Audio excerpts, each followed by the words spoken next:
Welcome back, ladies and gentlemen, to another episode of Please Call Me Crazy. I'm very excited about today's episode. I told you that we'd be rolling out a new format this week in the second week of the podcast. And today is the culmination of our second week for the podcast. Our new format is Monday, we do a deep dive. On Wednesday, we talk current news and events. And on Friday, today is Friday, we're doing our first Family and Friends episode where we will feature a guest. I'm very excited about today's guest. He's one of the most brilliant men out there, one of the most courageous men out there when it comes to fighting against the mainstream narrative, the mainstream establishment and their narrative. Has a very, very successful YouTube channel that he's built up himself and is very credentialed in his various fields of work and study. So we want you to be able to get to know him more, and we'll let him speak for himself momentarily. Chris Martenson is our guest for the day, as I told you on Wednesday. And Chris Martenson is a very, very interesting man, a man who I've come to know over the last year or so. Maybe 2 years, actually. And he has always been helpful. I look to his channel often, Peak Prosperity on YouTube. I look to his channel often to stay ahead of the curve on what's being said and what's actually going on out there in the world. And without further ado, I don't want to sit here and talk your ears off because I do that on Mondays and Wednesdays. So without further ado, I want to bring in Chris Martenson and get our conversation rolling and let Chris speak for himself. Chris, how you doing? Thanks for being with us today. Royce, I'm really honored to be here with you. It's such a treat to talk with you every time. We have the most amazing phone calls, and half the time I think, wow, we should have recorded that because people should listen in. So to be able to do this now, Well, real thank treat. you for being with us. I really appreciate it. So I guess today, and we're just starting our YouTube channel, but I come from the thought that a lot of these conversations, a lot of this content will live on forever, hopefully, until big tech decides to censor those of us that they decide to censor. But I often find myself seeing interviews from years past and clicking on them for the first time. I guess that's the beauty of the internet and of YouTube and of the way we get our content today. So we have an audience that is brand new and still growing every day and finding us. But I want whoever's out there, and even from your audience maybe, and I'm sure your audience will be able to tune into this as well, to become familiar with you or refamiliarize themselves with your sort of backstory, and where you came from, what it was like growing up there, how you decided to your schooling, obviously, how you decided to go into the fields of study that you did, kind of the Chris Martenson All right, backstory all right, to get us started here. all right. So my origin story. Let's see. Professionally speaking, it took me a while to find my groove in life, and it was not till my senior year of college where I suddenly figured out that hey, I like science. And so I really went hard down that path. I got to that point though because I'd been an environmental educator. I taught rock climbing. I knew I liked teaching, but I thought, well, I want to teach it at the college level, so you need an advanced degree. But I had this really checkered sort of background. It took me a while to find where I was going. And so when I did, it all clicked all of a sudden. And when it did click, it clicked hard. And I was like, all of a sudden, I was got 396 on my last year in all those science courses. I scored really well on my GREs because I know how to test well for whatever, skill that's worth. I can fill in the number twos, Right, ovals, right. with pencils, right? So it all went down well.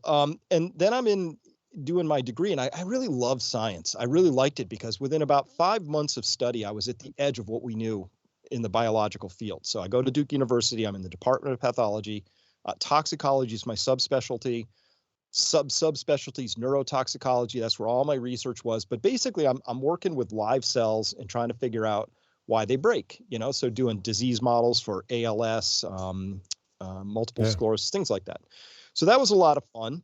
And then I got into my postdoc work, and that's where I'm starting to feel into it. Like, oh, where am I going to go? And all my colleagues of my age who are going through these programs, this was the bad time of science. This is late 90s.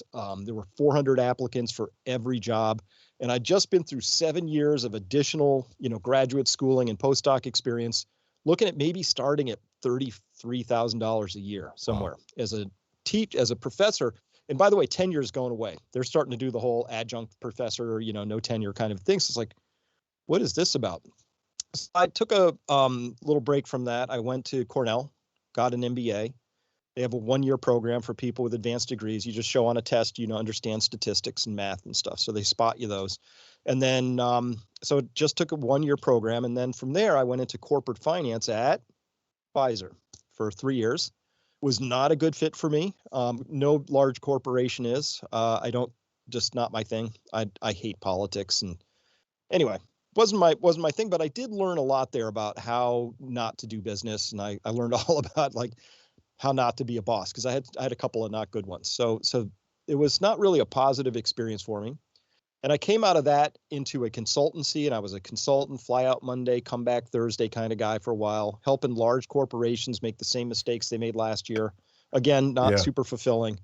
And it was right around then that I suddenly started to investigate something. So this is right around when I left Pfizer was 2001. And we just come through the 2000 crash. I was a genius like everybody. Stocks go up, right? Then they go down. And I was trying to understand why that things were not feeling quite right. So I'm a curious guy. And I came across this book by G. Edward Griffin called Creature from Jekyll Island. Can't even remember how I got it, but in there he explains how the system of money works. Now, in the MBA program, they teach you how to compete for the almighty dollar. This book shows you how the arena is constructed, right? And I was like, print money out of thin air. It can't be true that all money's loaned into existence. So I checked it out, and it's all true, right? And so that book got me on this path of curiosity. So while I'm being a consultant, I'm all early internet, I'm just digging around going, what is this story about? And eventually, by 2005, I had to quit that other job. And by 2006, I started my first blog. It was called Dr. Martenson's Straight Story. I was just trying to warn people about this housing bubble I saw. Now, 2006-07 was real early to be telling people about that. 2008, right. Everybody knew it was coming. So first thing I did was I got real curious, and I'm a researcher, and I'm just won't let go till I understand something. And so I said, how does this system of money work? And I found something out. It's really weird, but once you understand the system of money, you understand that, listen, all money systems enforce some behaviors, punish others. Ours is debt-based money. Really good for creating urgency in people who will do anything to make sure they can satisfy their debts. It's honestly, it's a form of modern slavery, one step removed, right? Except the slaves own themselves, right? So it's a fun system. But when you understand debt-based money, it has a feature, and I couldn't resolve this feature. It bothered me. When you loan money into existence, it has a principal component, and then it's got the interest. Anytime something is growing by some rate of interest over time, it's growing exponentially, right? It's just a nature, it's a math feature, right? So 1% a year, still exponential. That's human population growth. 10% a minute, exponential. Bacteria doubling in a jar, exponential. So I looked at this, I'm like, okay. So our money system is growing exponentially. And there was a second feature is there's always more debt in the system than money. So if you ever tried to pay all the debt off, the money literally doesn't exist, right? It's just, again, it's math. And I'm looking at this going, something's bothering me with this story. Because if you have, right now, current numbers, the U.S. has about $92 trillion of just debt in the system, but maybe about $20 trillion of actual money in the system. But the people who owe the money and the people who have the money, not the same people, right? So it's like, how can you have close to 100 trillion of debt and 1/5 of that in money? And so it just wasn't making sense. So I'm like, okay, so I start examining how does the economy grow? And then I wander over into this big world of resources, in particular oil, energy, natural gas, right? The economy, I realized, it's a fiction. It's a great fiction, but it's a fiction that relies on having these resources. And I'm starting to put these together. I said, oh, okay, so as long we can have an exponential infinite money system, as long as we have infinite amounts of resources, right? We don't. So I couldn't square the circle, and it got to so much in my head that I quit my job. I'm 42 years old. I have 3 young kids. I start a blog, so never take career advice from me, right? But I had to do this. It was just driving me nuts. And so one thing led to another, and I started giving these horrible, horrible lectures in church basements. I am not kidding. Full out, 8 hours, some dude with a bunch of slides, and they weren't quite assembled yet into a Yeah. coherent story. And over time, it actually evolved. Like over about 6, 7 months, it became a pretty crisp lecture. And I started giving it to larger and larger audiences. And one day, a guy in the audience came up to me and he said, "This really needs to be online. More people need to hear this." And I didn't know how to do that. And this is like 2007, 8-ish. And so it's kind of a different world. Technology What it wasn't is today, quite where right? it is today. Yeah, so that I just sat down and started figuring out like the first version of something that became what's called the crash course was just some chapters I started putting out. First chapter is just like, hey, here's what I'm going to tell you and why. Second chapter is here's money. Here, third chapter is exponential growth. Fourth chapter. So I just started laying these chapters out, and I was just putting them up on my website. And eventually, I had people banging on my door, literally, metaphorically. Some guy flew in from Singapore, handed me a check, and said, "Will this make you put these out faster?" You want to get to the end of the story.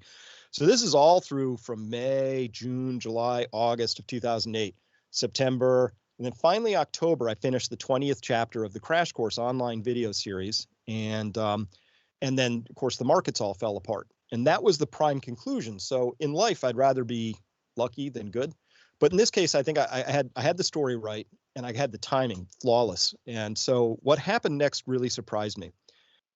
The Crash Course is some dude speaking in a disembodied way over a bunch of slides. And it's about Hmm. 3 hours long, 20 chapters.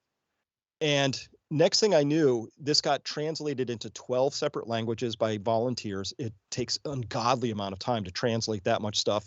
In Spanish, Hebrew, they did it completely right down to, they changed every slide and changed it into their native language. And it really caught on because what happened, Royce, was I was telling the truth as much as I knew it, and at least it made sense, right?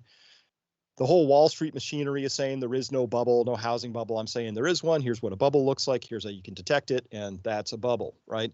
And more importantly, I was saying this whole story, it doesn't make sense. Like you have some stuff you got to think through about the future, because what you think, if the recent past is your guide, that's going to be awful, because we're about to take a real sharp corner in this whole human story, because we can't keep doing things the way we've been doing them, which is just grow, grow, grow, grow, grow. So that was my story. It caught on. A publisher approached me. I wrote this book. This just got relaunched, by the way. I just rewrote the whole Yeah. thing just Yeah. this past year. So it's coming out March 1st. It's live in the stores, but it's in Amazon. Doing good, by the way. So that was problem definition. That was the first part of my life. I was like, wow, people need to know about some stuff. And really, it's a systems level view. There's people who know economics way better than me, and there's people who know energy way better than me, and people who know about environmental and ecological issues way better than me. But I sort of skim across all those with just enough detail to put it together in a picture that says, you better think about this. Big change is coming. Wow. What an incredible backstory. So you were ahead of the 2009 housing market crash, and you and I in our first interview we talked a little bit about the Fed, and we shared a couple of we often share off the air chuckles about the Fed and the entire monetary system. But I thought it was interesting that you were introduced to the creature from Jekyll Island, and I know the creature from Jekyll Island really highlights the monetary system and the Fed, and that Jekyll Island is still there for the most part. Actually, I have a friend from here in Minnesota, here in town, that lives or has another home, a vacation home in Georgia, and they've actually been to this island where these first frontier corporate oligarchs, I would call them, but corporate titans of industry were around. Can you speak a little bit more about your introduction to the creature on Jekyll Island, and how it started to shape your adventure into the financial and the energy and the entire monetary system? What was your experience like with Jekyll Island? What are the cliff notes? What did you take from it? Well, it's a big fat book, and it's just to me, it was a gripping page turner. It ruined a summer vacation, because I remember my then wife at the time, my now ex, but I was just like shouting out. She's trying to have like margaritas on the deck, and I'm just like, oh my God, you won't believe this! Like, and I couldn't believe what I was reading, because it took us through that early. So this is crazy. So the Federal Reserve is neither federal nor is it a reserve. And I know your audience knows that, right? But what it is, it's a cartel. And I didn't know that until I read this book. And then he talks about how the sausage was made, right? Where did this come from? And it was a bunch of these fat cats, right? Your Warburgs, your JP Morgans, your Rockefellers. They get on a train, all secretive. They bring a couple of key senators along. They go to this little island called Jekyll Island. And they have a nice swanky sort of a mansion there. You can go visit it, right? And then they hold some secret meetings and say, hey, here's what we'd like to do. We'd like to have a central bank, right? But notice there's no U.S. citizens involved in this story, right? This is all private. The fat cats at the time. That'd be like if Elon Musk and maybe Griffin from Citadel and, a few fat cats with Bezos some people go down and hatch a new thing, right? Bezos, all of them, right? They come together and surprise, but they don't tell anybody this act gets written. It's not very long. The Federal Reserve Act of 1913 it's about, 12 pages. It's not big, but it defines creation of the Federal Reserve, which is basically a government-sponsored entity, right? It's just like saying, Fannie Mae or something. It's not really governmental. So at any rate, that happens. And the thing that caught me where I knew what the scam was they passed the law was voted in on December 23rd, 1913. So think about what life was like in 1913.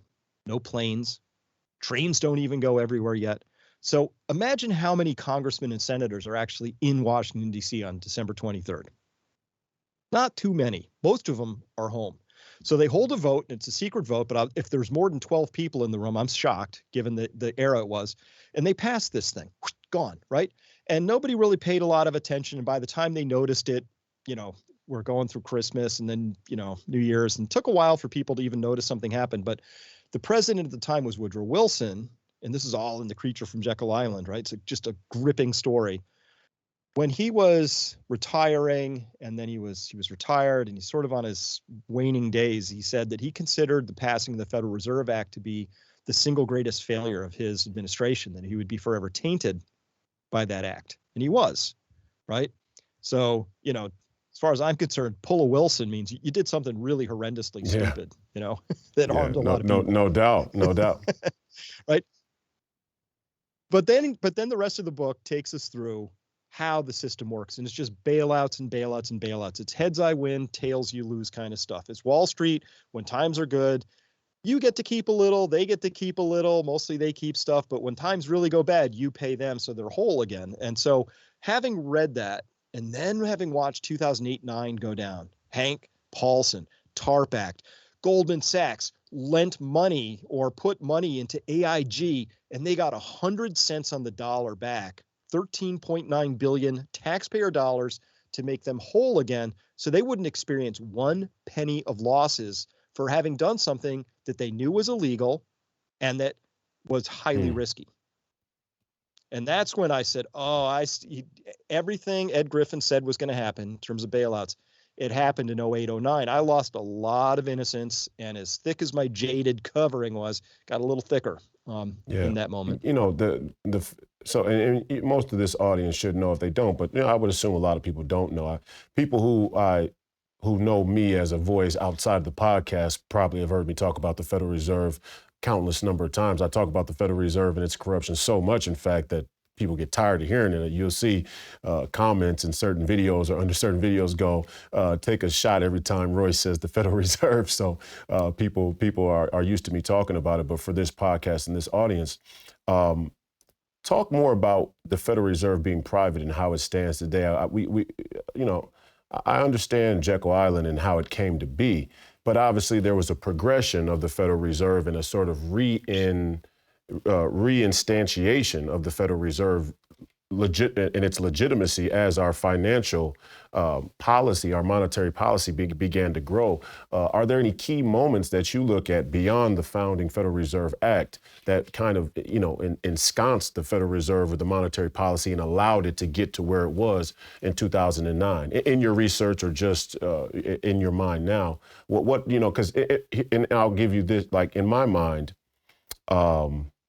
post-war, World War II or the post-World War II democratic liberal order is one of the most significant moments in human history, right? Especially from a monetary policy standpoint, especially from a global monetary policy standpoint. And the Bretton Woods Conference, and I talk a lot about the Bretton Woods Conference and the multilateral organizations that came from it, the United Nations, the World Bank, and the International Monetary Fund.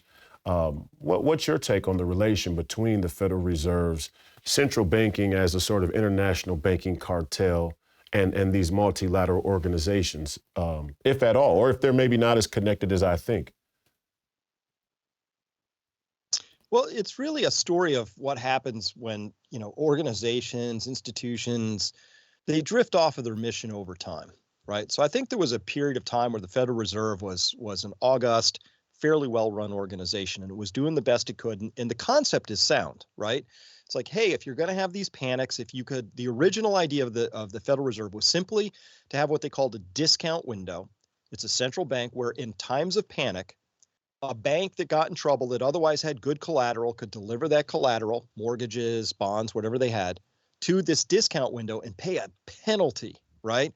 An usurious fee, like, 1% per day or something. I mean, it's going to be a horrendous fee, but they could get liquidity to avoid that scene you might have seen in, say, It's a Wonderful Life with Jimmy Stewart. Like, well, your money's in his house, right? That whole thing. So that was the whole idea, a discount window. I'm like, okay, you know what? I can see that. But then things happen. So Bretton Woods comes along, and next thing you know, we're the world's reserve currency. So now they got to step up, and now you're managing a whole different cat. Because when you're the world's reserve currency, imports and exports, and all of a sudden it's a whole different thing. You get to like start exporting dollars like crazy. The people say, oh, the United States doesn't really export. Like, oh, we export treasuries, baby. It's like, woo, we got a fat stack of those going out every day. So that was fine. And then, but these things always go off the rails because, again, this is an exponential function where we have all this money going out and we have to pay this interest on it. And so it's starting to get away from us, and this little thing called the Vietnam War comes along, and next thing you know, we're just up to our eyeballs and printing money like crazy, and then Nixon has to slam the gold window. 1971, August 15th, 1971. That's where you can put a pin on the map and say, okay, now we have a free-floating, untethered world system. Now, it works because it's kind of a unipolar world at that point in time. Yeah, I know you got the Soviet Union still at that time, but not Right. seriously. They are underspending the U.S. from a military standpoint by whole By a long order of shot, right. magnitude, right? They're there, but yeah, it's not really in competition. But we played it up like it was because, hey, more money for defense contractors and all the MIC guys and gals, right? But so then we have that 1971 thing, and then really, honestly, where things really went off the rail from the Federal Reserve standpoint as an organization was this guy called Alan Greenspan. Yeah. He comes in like 1985 or 6, I forget when, and then we have this panic on 1987, Black Monday. Dow drops 25%, and he just opened up the checkbook and created what was then known as the Fed put. Up to that point in time, like, things come, things go. This was the first time the Fed said, oh, we have a role in moderating what happens in the stock market. So Wall Street looks around and goes, oh, you do? We can work with this, right? And so now this is where the heads we don't fight the Fed. comes in. So we don't fight the Fed. So by 1994, we have this other piece, which is a little bit of a hiccup in the corporate bond market. Alan Greenspan implements this little known rule called the sweeps program, which allowed banks to take a bank account you own and that's still in play today, or a bank account I have. It's a demand account. That's checking savings. You can demand that money, walk in, get it. But banks are allowed, because of Alan Greenspan, what he did in 95, to take that money, sweep it at 11:59 at night into a timed account, which is a CD. Then they take their snapshot at midnight and say, hey, how much do we have to have in reserve?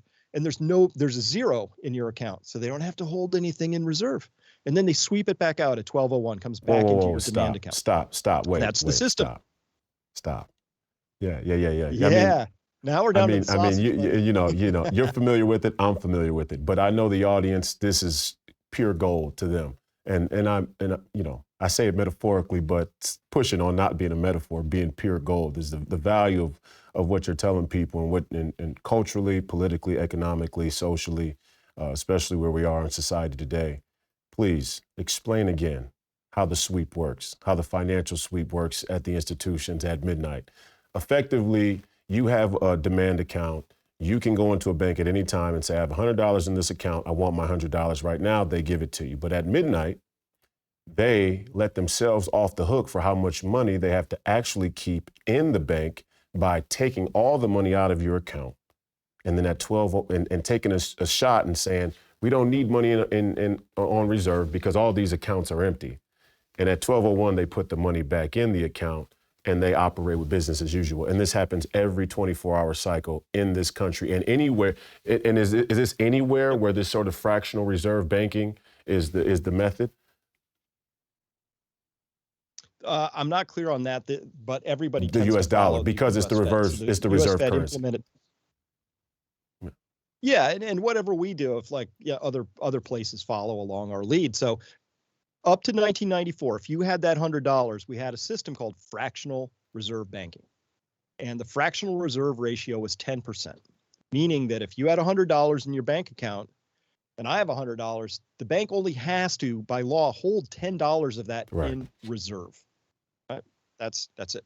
Now, let's carry forward 1 year, 1995. Now we have the sweep program in place. You have $100 in the bank. I have $100 in the bank. The bank has to hold $20 in reserve, except now it doesn't have to hold any because it sweeps it out of the account at midnight, takes a snapshot, sweeps it back in. And so we went from a fractional reserve system in 94 to a zero reserve system in 95.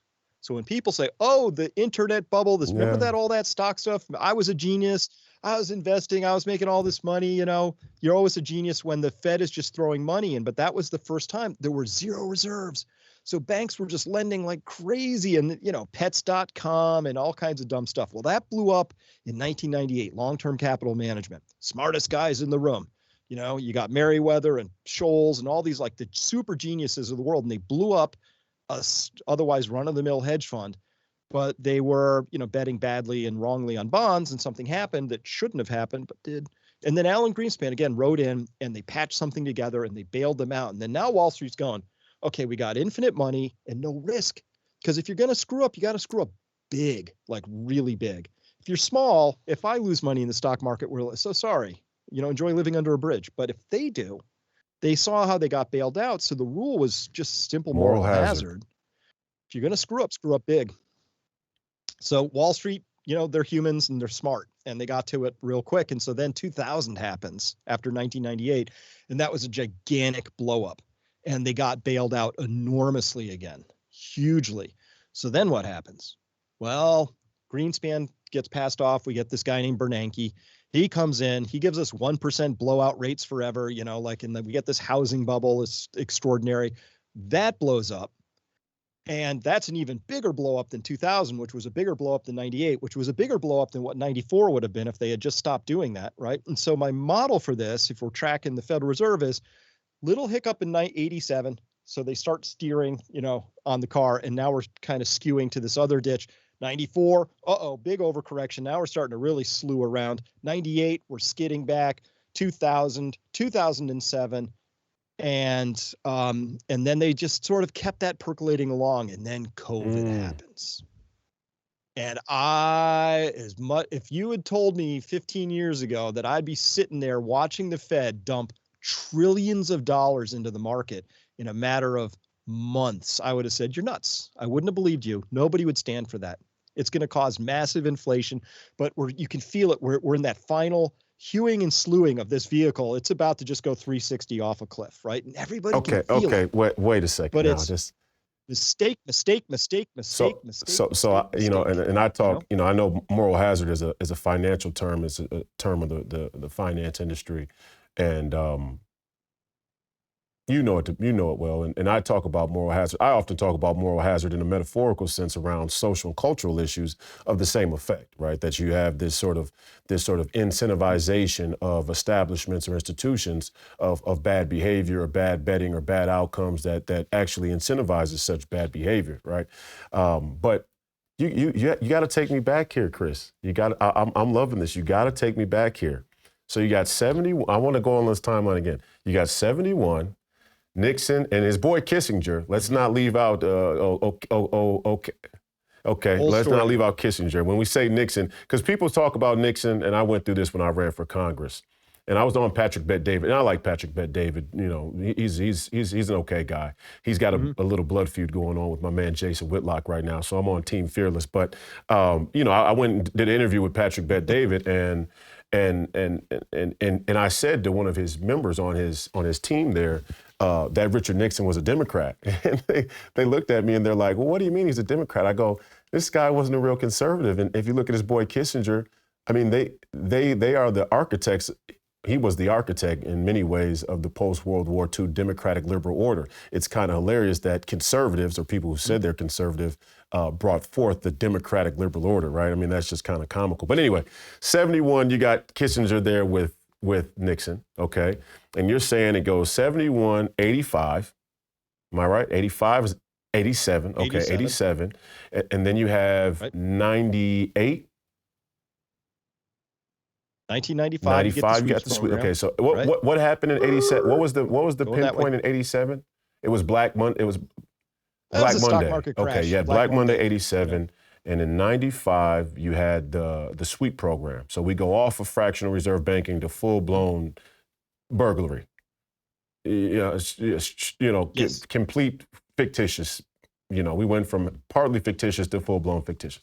Okay, then you had the dot-com bust. Is that the next, 98? Well, 98's long-term capital management blow up.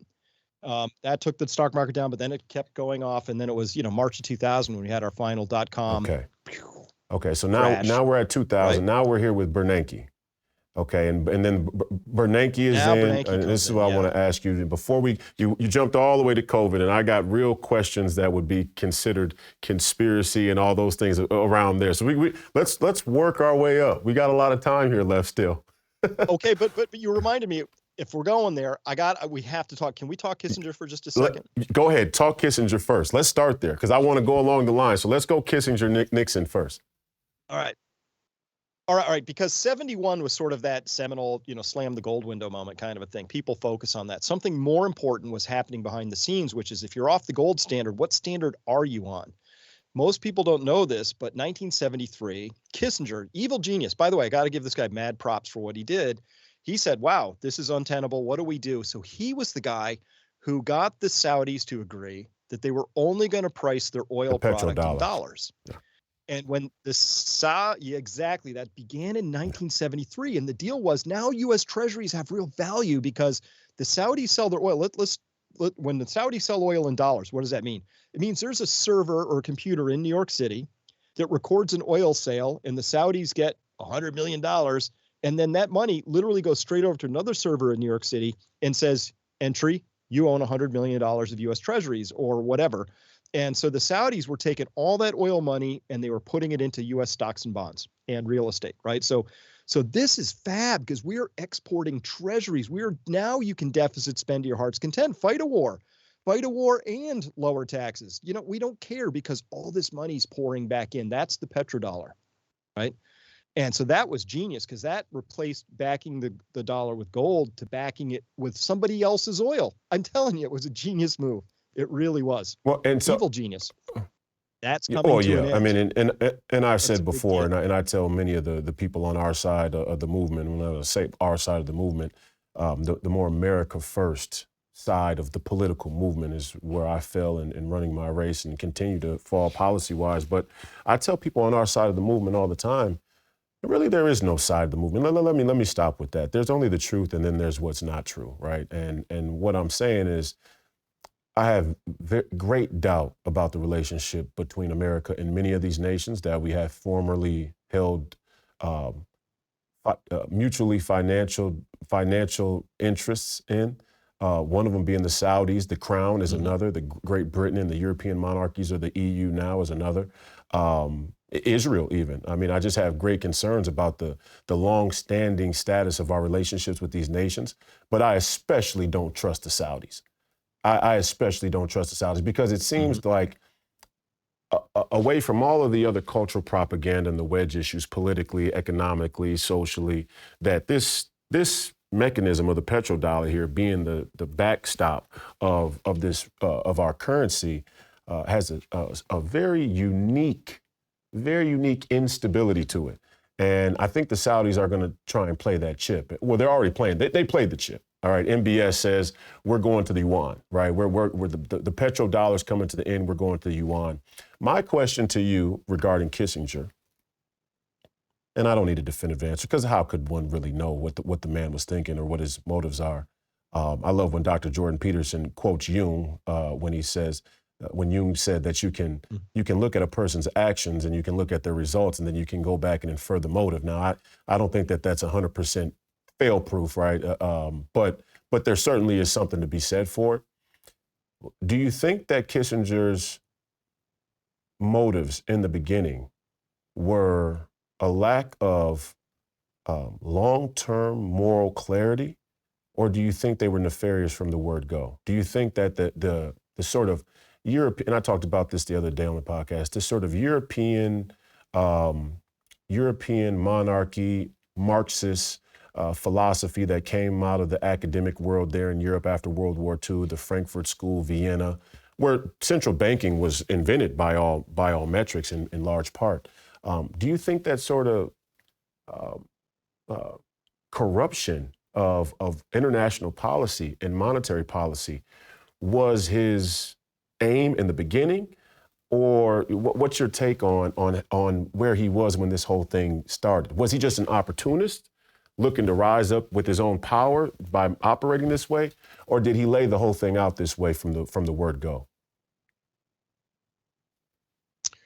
Well, it's a very interesting question. I mean, for what it's worth to assign motive, I assess that he's obviously a very intelligent guy, right? I mean, very smart. And he also was very taken with Machiavellian thinking, right? So it's realpolitik is the way that he was looking at it. His 1958 PhD thesis is actually really worth the time to sort of take a look at, because if you want to understand how revolutions happen, he explains it in there very, very well. So they were seeking to create a revolution, and he was also, sometimes I have difficulty judging people who grew up in a very different era than I did, because they had whole different sets of pressures. It's like watching these feminists try and like assign, John Wayne, what a sexist pig. I'm like, came up during a different period of time, right? So I look at Kissinger through that lens of saying, okay, that was a very different world. It really was sort of the big isms were still duking it out when he was coming through his formative period. Was it communism, Marxism, capitalism? When those isms were actually somewhat pure. Now they're all sort of a blended grayish mess. It's hard to tell them apart anymore. But so I think that's what I saw in him, and he clearly had evil plans. And so if you understand what he did in Cambodia, I mean, the guy can't travel in a lot of countries because he's a war criminal by every standard. So he clearly was one of those people who was able to suppress any sense of morality, not even amoral, but even immoral. He was able to suppress all of that in the pursuit of aims and things, right? So realpolitik says, in a nutshell, sometimes you have to break a few eggs to make an omelet, right? So he was like all smart, dangerous people. He had an idea and they were going to pursue this idea, right? And to pursue those ideas, you're going to break some eggs along the way. There's no way to convince everybody. Sometimes you just, you got to roll forward. So that was what he was up to. But that putting together the petrodollar, that bought us a lot of time in this story. And so that's actually breaking down right now. And I do think that if we circle back and look at where the Saudis are, they're listen, the deal was we supplied them with arms and a lot of military presence, right? That whole region has just got troops and planes and satellites and everything, boats, right? So that was the deal. Now, I think the Saudis at some point looked in and they know that where their own oil reserves are. They know it's not forever. They have a saying, right? My grandfather rode a camel. I drove a car. My son flies a jet. His son will ride a camel, right? That they know that this is coming and going. So when they look at this, you have that. Secondarily, the only way the U.S. can really actually project its power in the region is really through our naval assets, right? You can't fly enough tanks and troops into a region to really do anything. You got to get whole boats full of heavy stuff in there. And so they know now that, well, remember the Moskva was this, world-class missile cruiser that just got sunk Yep. over there in the Ukrainian conflict. And that was a couple of, I'm still unclear, but they were some surface to water missiles, surface to boat missiles, right, that came off from the Ukraine. So we gave them targeting help. So the U.S. helped, do that whole thing. But when you understand where anti-ship missile technology is at right now, and Russia just fielded the Zircon system, they had the Sunburn system, they have all these missile systems that can reach hundreds of miles now.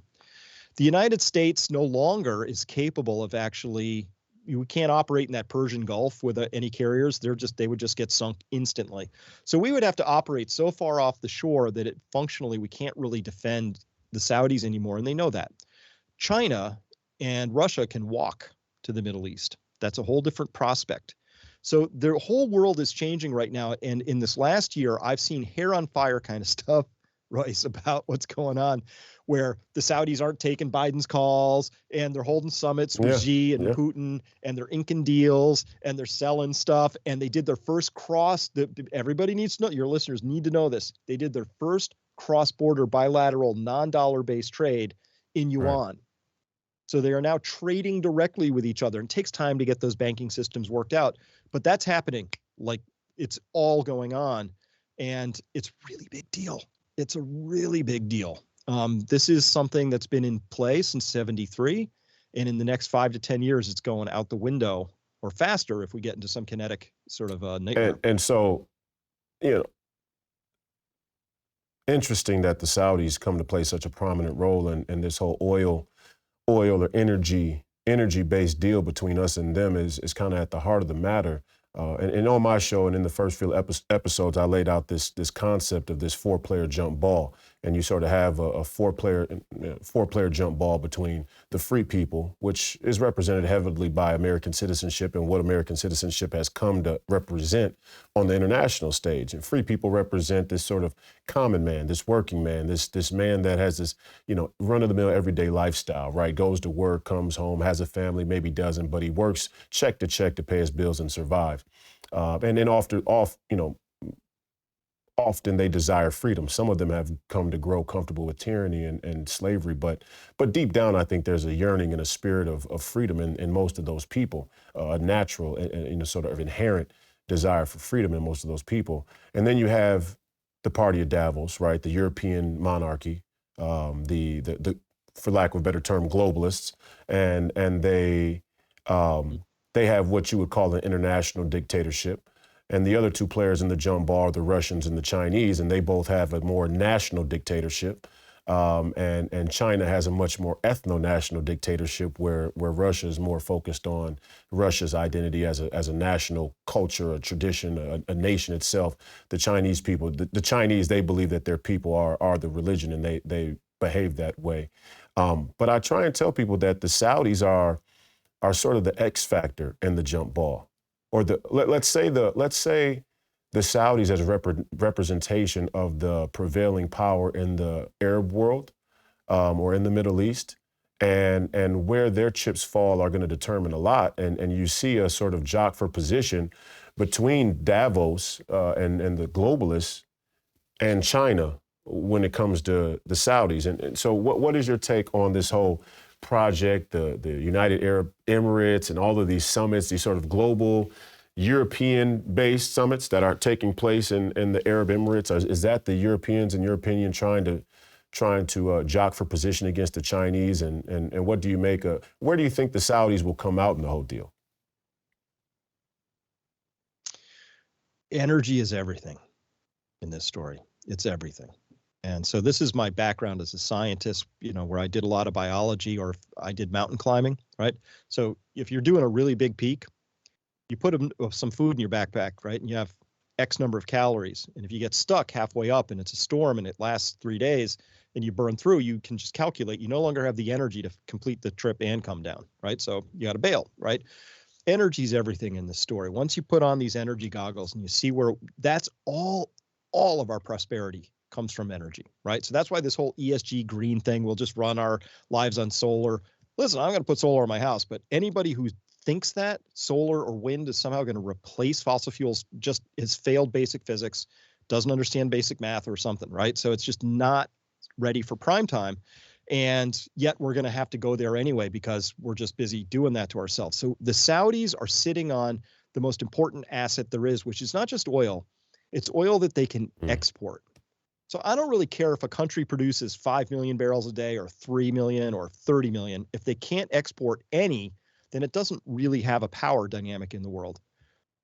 Number one is Saudi Arabia. Number two is Russia. Now, Russia's busy getting taken out of that game because, they're getting sanctioned and they're not going to get anyway, they're about to drop down that list a little bit. But really, there's number one, Saudi Arabia, number two, Russia, both of them neck and neck at around 5 million barrels a day of exportable oil each.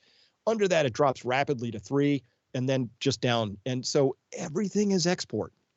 So let's go back a second. The United States, we got lucky. We're good, and we threw a lot of capital at this stuff called shale oil, and people heard Saudi America, and it's just a very temporary flash in the pan. In fact, everybody I know in the business says it's kind of at max. It might bump up a little, but this is it, and then it does that, right? It goes down over time. Over that same span of time, China went from importing barely 2 million barrels a day to now 15 million barrels a day. And if they continue on that track, by 2030, Royce, China is importing 100% of all known exportable oil in the world. So it ain't going to happen. And the only question we have to resolve is, well, if that's not going to happen, how is it that China does not suck up every available exportable barrel? Is it price or is it war, right? Those two things. Now you have U.S. generals openly saying their bogey is 2025 for when we tangle up with China. And we have to be clear about what we're tangling up about. All prosperity comes from energy. If you have the energy you need, you can have a prosperous nation. You can't build a complex economy and a complex system and a complex society and run a complex military without lots of energy. So right now, we don't have any other energy. There's nothing else I know about. Listen, if somebody says, some guy developed something in his garage and we can burn water or whatever, I'll be the first to change my tune, but I track this stuff daily. I mean, I'm just all over it. Like, where are we on this story? And it's astonishing to me. China's all over this story. They get it. Russia gets this story. Europe's just about to figure this out good and hard, right? And in this country, balloons and transgender, we're just like dilly-dallying around these like completely irrelevant, things that aren't even on my top 100 list of concerns are somehow number 1, 2, 3, 4, and 5 for my culture. And I'm telling you, it's like non-serious.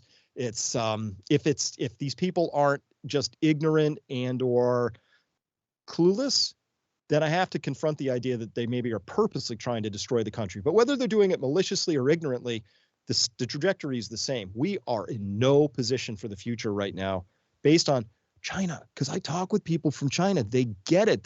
That whole Belt and Road initiative, one belt, that's one China road. saying,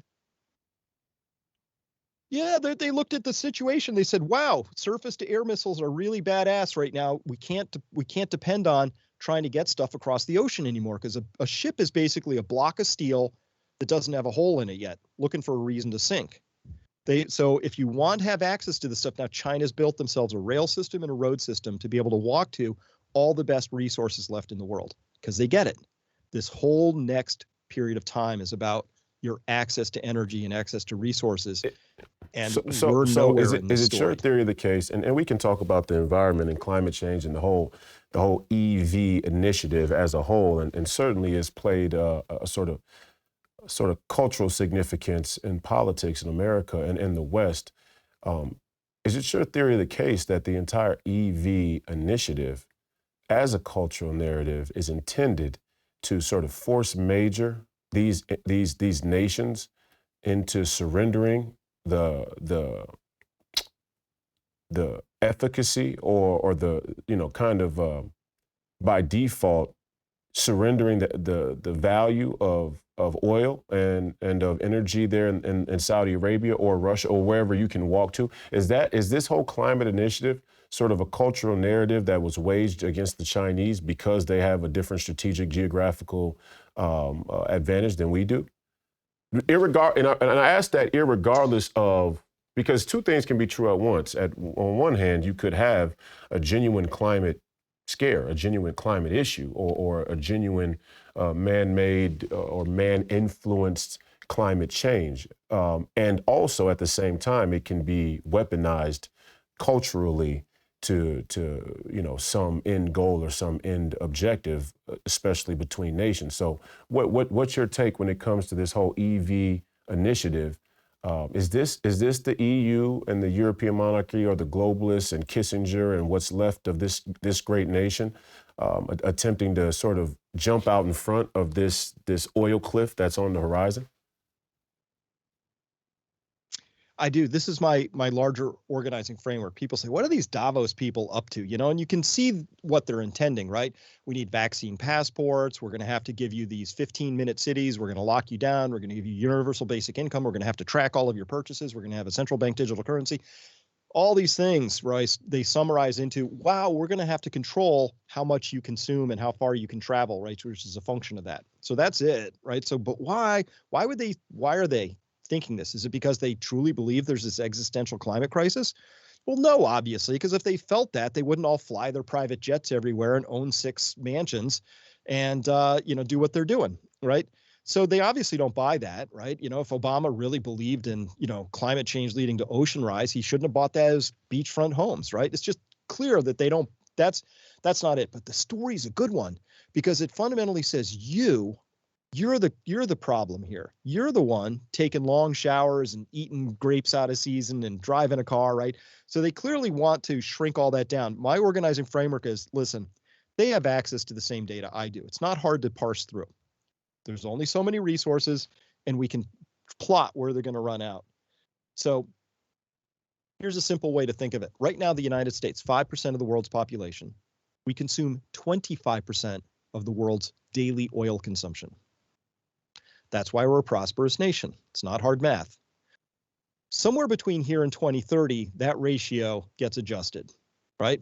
We can argue about which mechanism or all of that, but that it has to adjust at some point in time because China's over here saying, you know what, we'd like to have some of that prosperity. And India saying, we'd like to have some of that prosperity. And Africa saying, we'd like to have some of that prosperity. And we're in no position to say no to that, right? Because in many cases, we're talking to people who don't have running water or electricity, right? So obviously they want that just like you would, just like I would, right? So what happens when the United States no longer is burning 25% of the world's oil?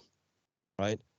How does that get adjusted? Well, there's 2 ways you go about this. If you're a Davos crowd, that means you're an elite. Davos to me means CEOs, bankers, politicians, but they're just the people who have been in charge for a while. So option 1 is to come out and be honest and say, we kind of screwed the pooch and we should have been planning for this stuff about the time Jimmy Carter put his cardigan on and said that this was going to be an issue, but we didn't. We went for Morning in America. We kind of blew our wad doing other stuff, but now it's a problem and we'd like to still be the people staying in power to lead you through it, even though we brought you right to it. That's option 1, but that would be called honesty. And that's not their game. Alternative 2 is to say there's this existential thing called climate crisis, which again might be real, or it might be real and it's being used for nefarious purposes, right? Those can both be true, as you said. We can hold both of those ideas. I hold this second idea that there's some climate change going on and it's being used by people to consolidate, but they make it around all the wrong stuff because they can't be honest with us. If they were being honest, they would say there just isn't enough resources for everybody to keep living the way we have. And so here's our plan, right?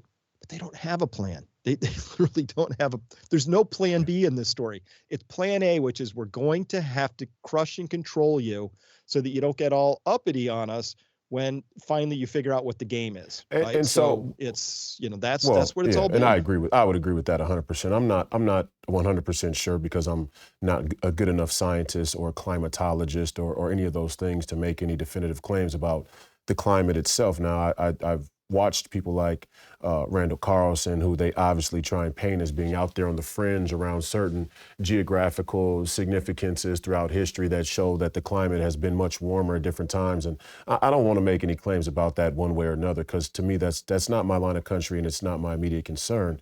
I am concerned about using the narrative in this way that you're saying to kind of lie to the American people, but really to tell a lie to the West or the entire, prevailing Western culture about environmentalism, because that's a form of moral hazard as well, right? When you introduce a framework or an ideological framework or a narrative that people start to base all of their perceptions off of, it has a staying power and effect in reality. It starts to warp reality.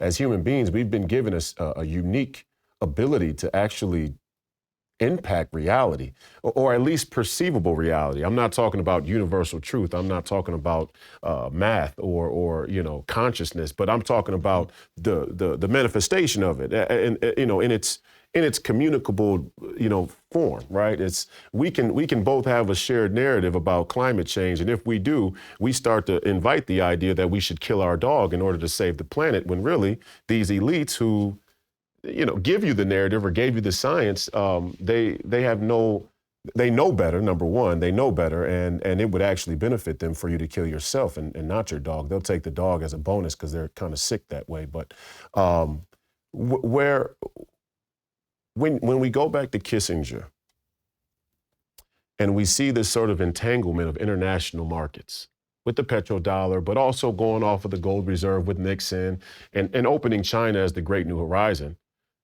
I mean, it kind of starts to point that these people, in many ways, have a sort of masochistic dealing in the world, if you know what I mean. I mean, how can you look at this set of actions, this set of international policies or foreign policies that took place, and not China didn't become China overnight. We showed the Chinese how to be who they were. Before we went into China, they had no desire to. Culturally, they had a sort of a cultural motif that they were the center of the world, and they held that belief. But from a technological and scientific standpoint, and certainly from an international trade and economic standpoint, they had no inroads on becoming the center of the world. They had no inroads on making this play with the petrodollar or eventually, cornering us in a sort of energy trap with the Saudis or with Russia or places that they can walk to. So what was Kissinger's real game? Was it to bring down America in the beginning? I mean, this is what I'm saying. If you go back before World War II and you go back before the Frankfurt School and the School of Vienna, and this is the case I make, and we can sort of play around with this idea. And for all the audience, we're just, this is what Chris and I do. We play around with these ideas in real time, and when we're having that conversation in front of you. But I'm trying to get to the heart of the matter, because many on our side of the movement, this sort of America first, more Judeo-Christian, traditionalist values, have this theory of the case that it was always the intent of the Marxists or the sort of academic philosophers of Europe to undermine the West. They still held a huge resent towards America. And when I say the West, I mean us over here across the ocean, not the Western Anglosphere. They always held a sort of resent for us for defecting from the crown. And I made the case the other day that after World War II, you had a fight between two globalists. We tell the story that you had a fight between, global cooperating liberal and democratic powers and then fascist, nationalist, psychopathic powers. But my theory of the case is that you had two sides of globalists and one side won. And within that one side winning, you still had a sort of spat that was a remnant of the American Revolution between the British Empire and America. And in that spat, the British were very sneaky, or the prevailing European monarchy, the crown, was very sneaky in that they relinquished this colonial claim, this claim on the colonial empire, when Churchill signs the deal with FDR in the Atlantic Charter.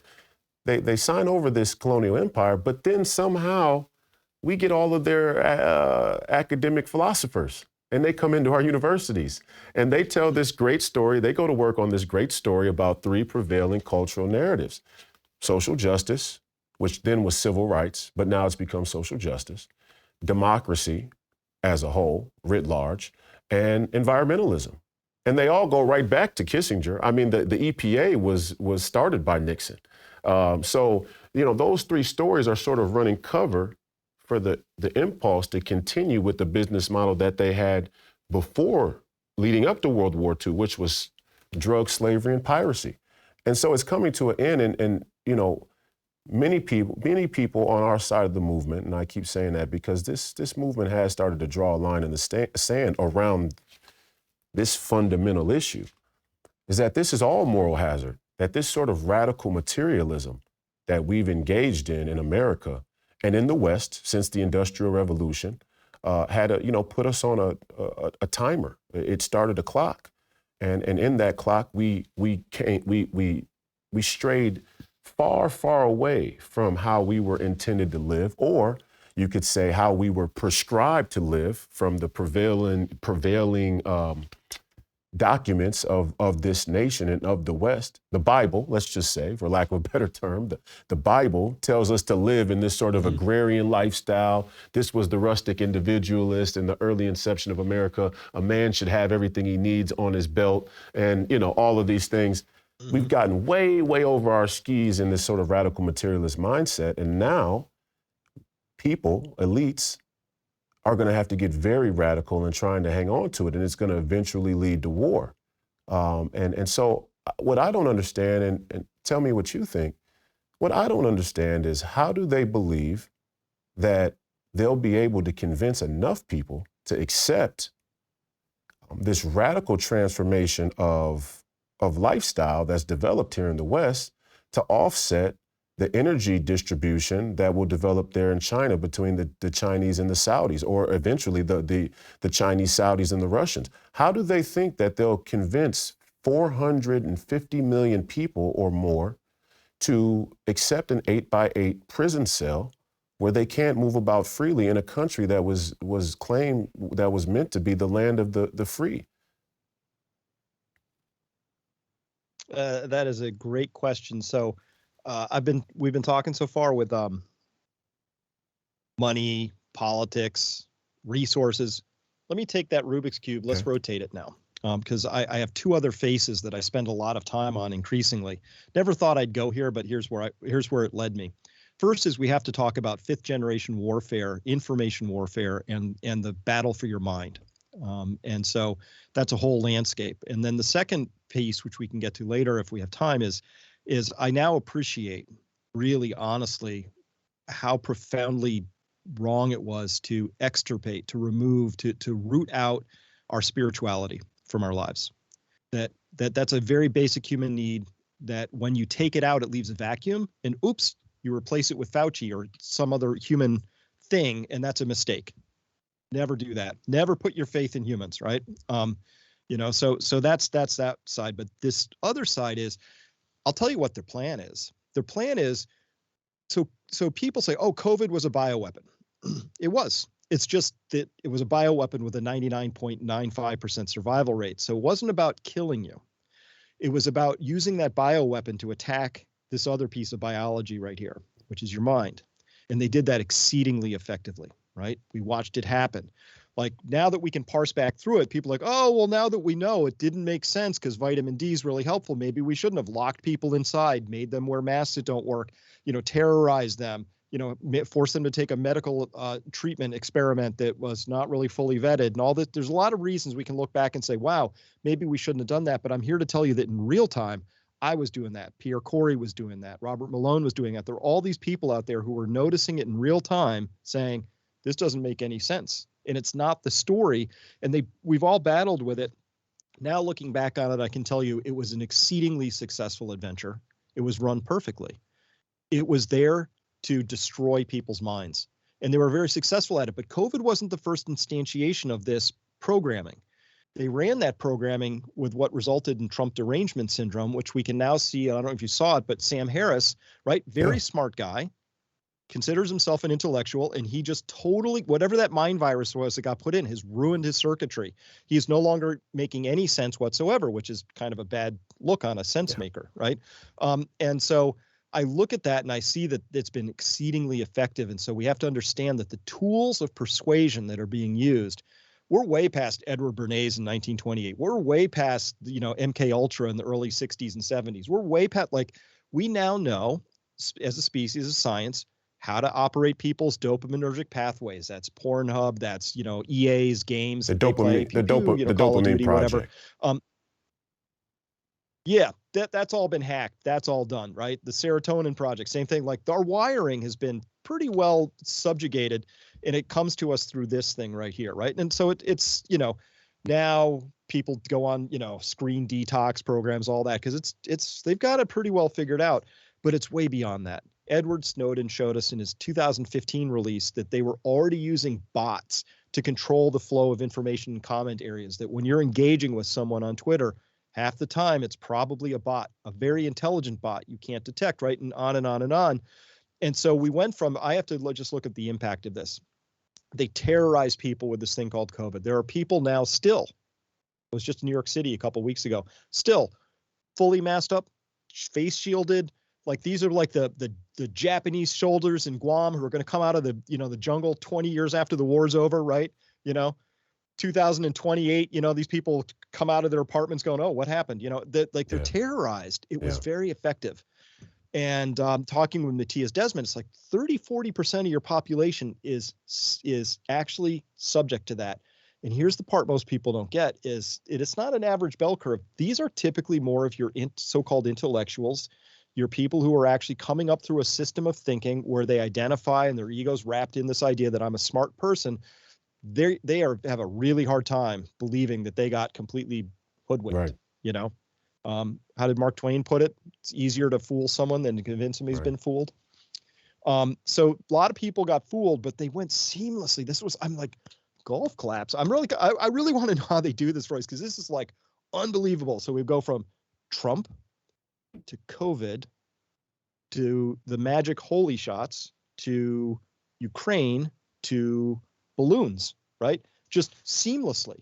And they've got people's attention just like programmed, and it's scary and it's intense. So you ask the question, how do you subjugate 400 million people? You don't. You convince them to subjugate themselves. And these programs are astonishingly effective, way more effective than I would have thought. It's impressive to watch. So that warfare is already, when people say, oh, maybe we'll have a war in the future. Well, if we're talking pew pew bullets, kinetic war, sure, maybe. But it's already underway. This 5th generation warfare, the war for your mind has been ongoing for years now.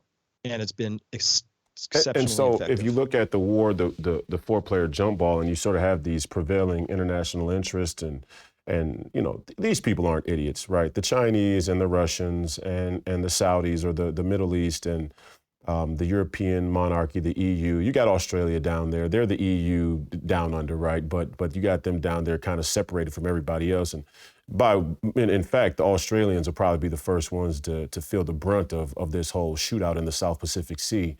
And then you have us here in America. Do you think that somewhere along this progression of technology and sort of information warfare, that the interest, let's say the super interests, right? Not within America, not within China, not within Russia or within Davos and the globalists, but all of them together came together in a room and said, we're going to do this together? Or do you think that there is a genuine conflict in jockeying for position? Do you think that the jump ball is genuine at this point in the game? Or do you think there's sort of an unspoken, or maybe at some point it was spoken, understanding that this is where we're going, and in order to go here, in order for us to all maintain some level of power, the kings and kingmakers have to sit down and sort this thing out? I mean, look, what I'm saying is, and some of your more radical, they call you radical for the stuff you're saying right now, but you're one of the most rational, logical, middle of the road guys I know, which is why I felt to have you on as the first guest, because you're in no way some far right conservative, although they'll try and describe you or call you that now. Your traditional politics certainly haven't been that. Your history hasn't been that, and so that's not something that's really true about you. But those of us who they do call far-right extremists, conspiracy theorists,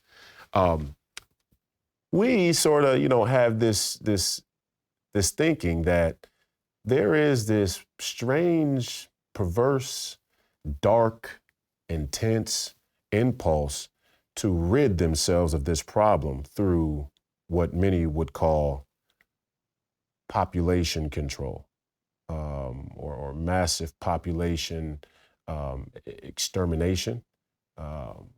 Where do you fall on a theory like that? Is that a strategy that you see these controlling interests engaging in out of desperation? And are they doing it together, or are individual sects or individual groups within this jump ball trying to do it independently? Mm, great question. So there's two troubling prospects here. Troubling prospect one is that there are powerful, well-connected people who have a plan. Troubling prospect two is there's no plan Yeah, at all. So let's pretend a yeah, minute that there's a yeah, plan. Okay. Um, so putting on my psychopathic or just even my math hat for a second, I will tell you that, we're 8 billion people. We're going to 9.5 billion people. For every 1 calorie of food that you or I eat, about 10 to 15 calories of fossil fuels are baked into that, right? We are now subsidizing by pulling oil and energy out of the ground to grow food, which is the primary form of energy that everybody needs more than any other form, right? So I can tell you that guarantee you there's people in that powerful crew who can run the numbers, and they've sat down and they've gone, two ways to get to a more stable population. One, we control it. Two, nature does it. And if you gave them a choice, they'd say, maybe we should have a hand in that. And of course, they're not going to come out and say that because they don't think they can, right? So I guarantee you there are people who are already running the numbers going, how do we do this? Now, it's insane because if I was president for a day in this country, I would say, we're going to put solid borders up, because if you don't control your border, you don't have a right. country. So you put the solid borders up, and then I get my best scientists and politicians and whoever else, and I say, answer me this one question. What is the sustainable long-term carrying capacity of this country? 7 generations, then they get to figure it out. But what do we need? How much do we have? Like, how much oil do we have left? How much gas? How much farmland do we have? And then you say, we need X of that just for our own people. That's your carrying capacity. And if you have X plus Y, you decide you want to trade that, let more people in, you can figure that out. But if you don't know the carrying capacity of your boat when you're going out You're in for a the dark. long trip, Yep, you're yep. screwed, right? You're in the dark. So I can't square up the idea that these evil geniuses think that there's a population problem. They're busy just leaving the borders wide open to flood people in, because that doesn't help anything. So I'm a little lost at what's happening there from a larger standpoint, which brings me to the frightening prospect. There is no plan. But here's where I think we can detect the outlines of what's happening. So when you talk about, like, for a while, I was a little waggish here. So people are like, what's happened to Australia, New Zealand, and Canada? All of them went like full-blown authoritarian, like crazy. And I said, make of it what you will, but they all at that time have the Queen on Yeah. their currency. Somehow, for some reason, the UK's nuts and Canada's nuts and Australia's nuts and New Zealand, like nuts in a way that's like hard to fathom, like they really They went went over. They crazy, went. They like went over the full deep end. authoritarian. Yeah, they went way off the reservation. Yeah, but notice again who was, like, to me, the greatest populist uprising of my lifetime so far has been that trucker movement in Canada. So proud of them. And again, these are the salt of the earth. This is one of your 4 Yeah. players in the jump ball, right? They figured the whole thing out, and they're like, oh hell no, right? But still, the whole oligarchy, WEF, Justin Trudeau has got to be one of the most unlistenable, odious humans are alive. He's just ignorant. So he represents to me, when I put out an episode a while ago, I said, AI is going to kill us, but it's not artificial intelligence. It's arrogance and ignorance. And Justin Trudeau is my poster child for AI. I said the So other day on defined. the show, I showed our girl Christia Friedland there in Canada, and Oh, I walked people all the way down the timeline from her her younger years as a political activist in the 5th grade who, led this revolution against her enrichment classes there at her public school. And then she ends up at Harvard. Well, first of all, Alberta sends her to the International School of the Adriatic. So, there's that metropolitan sort of backdrop. And then she ends up at Harvard studying Russian literature and history. And then she ends up at the University of Kyiv. Okay, now she's studying Ukrainian. And finally, there in Kyiv, she's surveilled by the KGB, doing what seems to be espionage work for sure. She's with Ukrainian diplomats. She's working with the New York Times. She's doing a lot of work to build a narrative there on that border way ahead of time. This was in the late 90s, okay? And then finally, she finishes her school up at Oxford. And then now she's sitting on the council there at the WEF, and your boy Trudeau is the poster child of the whole globalist WEF movement. And I said on the show, these people would love for America to become Canada. I mean, if they could have it their way, America would just be like Canada, and that would solve a great deal of issues for them, at least in the short term. So I mean, you know, I mean, this population issue, and I don't want to go too far on this because I want us to get to your second point there. But this population issue is and here I don't think we have a population issue. I think we have a cultural issue. I think we have a psychological issue about what we believe we need to survive. We've created a society and a culture that has certain expectations about what we need to survive that aren't realistic. And when things start to fall apart and man has to go back to nature, man has to turn away from this sort of industrial revolution monster that we've created, we will find out pretty quickly that we can survive. And so in that event, when your everyday man, the free people, realize that they were lied to, realized that they were hoodwinked, but in many ways they opted in, right? And let's not abnegate any responsibility for the common man, because in many ways the common man traded his freedom and potentially his future for security and materialism. So we were in on the deal, but we were lied to in a great way. Mm-hmm. Eventually, when we have to go back to the land and we find out that we don't have to live the way that we've been living, that there is a tenable survivability to live in an agrarian way, what do they do then? I mean, and so in that, if you calculate it down to that, you would say, okay, they don't have a plan that far out. Or do they plan to just turn the guns on people who won't bow? Because in my mind, when I play it all the way out, I say, okay, once man actually gets off of the train, the dopamine and the serotonin and the distraction, and he's forced to no longer live in a 4,500 square foot house that's perfectly heated to room temperature, and he has any number of processed foods he can go fill his belly with, and he can watch Netflix or any political theater that he wants or whatever he wants to do. When that's all not there, and he has to get back to the basics, and he sees that he's been lied to, but he unveils that he can live in a natural way, the scam is really up on their end. I mean, and then who's coming to subjugate us? Because I think China's an existential enemy, don't get me wrong. And I think that the Russians pose a threat. They don't pose the threat that the mainstream establishment wants to convey right now, but they pose a threat. But none of them are crossing neither one of them are crossing the Atlantic Ocean or the Pacific Ocean to come and put us in chains. I don't see that to be the case, at least not in any near future. So what do our leaders do once everything breaks down and we go back to the land and China's sitting there with a belly full of gold, being oil, and we're in this mad panic here? What do they do then? Well, there's something odd in this story, which is, we're dancing around the edge of it, which is that these things that we're talking about, this mass psychosis that got unleashed, the 5th generation warfare tools that have been applied, the mass surveillance and control and central bank digital currencies and all of that stuff, right? There's only one country out there right now that's saying, let's give these magic shots to infants, right? United States, right? But when you look across it, it's Canada, New Zealand, Australia, the US, Five Eyes. Europe. When's the last time you heard? Yeah. So when's like shouldn't some of this apply to Africa? I read, unless I search for it, there's nothing going on in Africa. There's no COVID going on. Nothing's happening. Who cares, right? But there's actually a huge story playing out over there. It's an enormous continent, and China's busy in their. We do gunboat diplomacy. They're over there with their magic checkbook diplomacy. It's how they've been for centuries, and they're winning friends and influencing people. Who knew, right? People like to be paid, not shot. I don't know. It's crazy, but they're working it. Right. So when I look at this, and Asia, right? I'm not hearing stories about how Asia's busy cramming itself down. China's got its, command and control thing going on, but I'm not really hearing about how the Philippines are going a little nuts and Vietnam's got it, So when you hear about this story, it's really, there's a scam being run on the Five Eyes.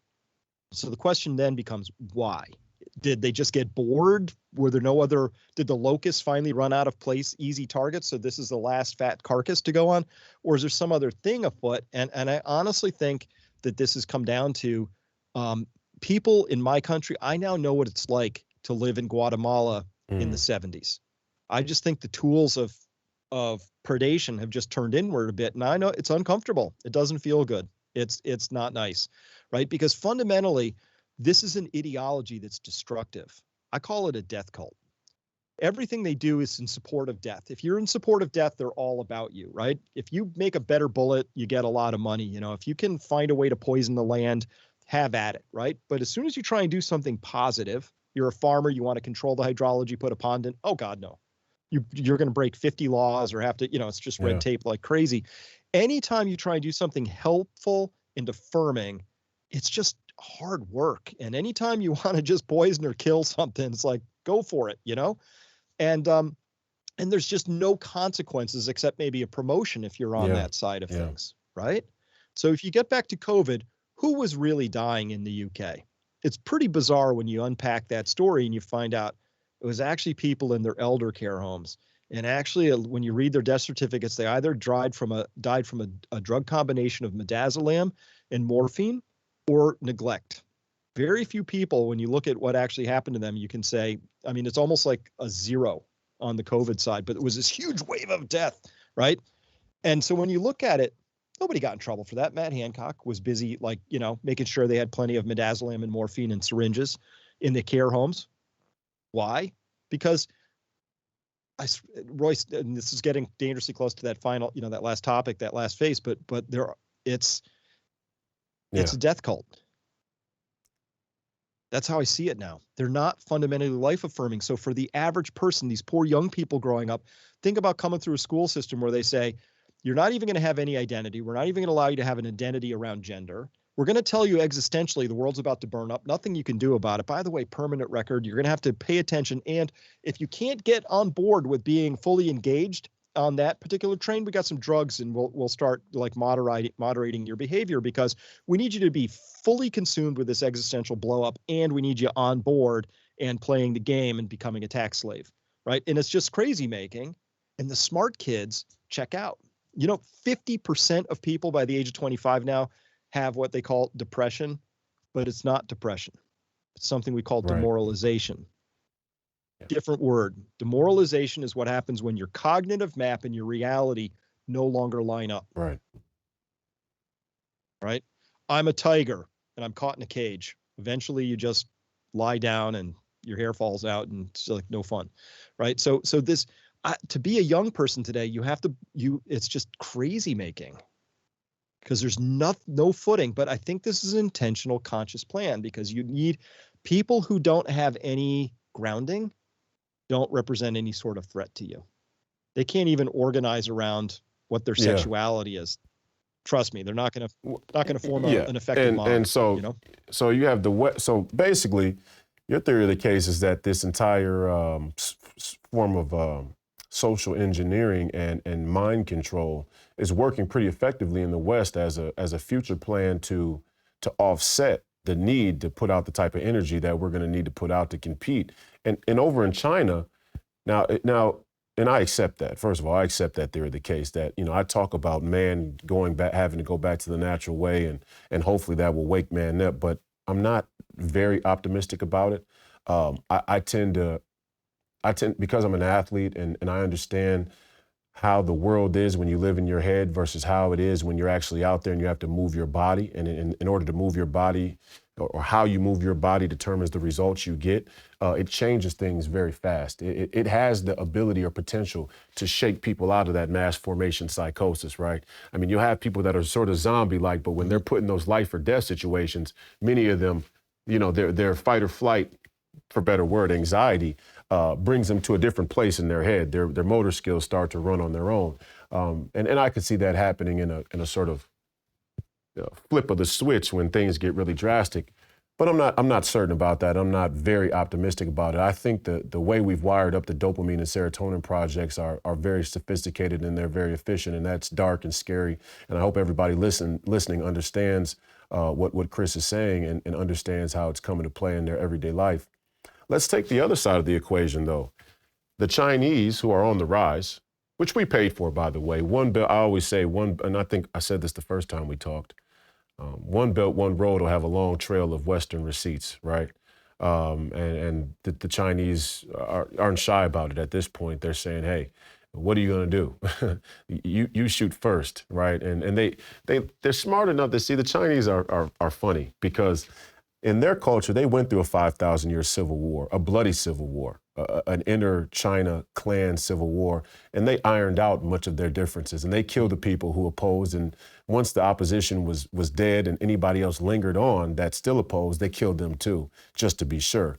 And that's sort of why they have this affirmation underneath their culture that the Han Chinese have this sort of mandate from heaven. It's very Darwinian type of survival of the fittest mentality. But they're a funny group because they still know on the international stage to play coy. You know, that's Sun Tzu. You know, make your opponent think you're weak when you're strong and make them think you're strong when you're weak.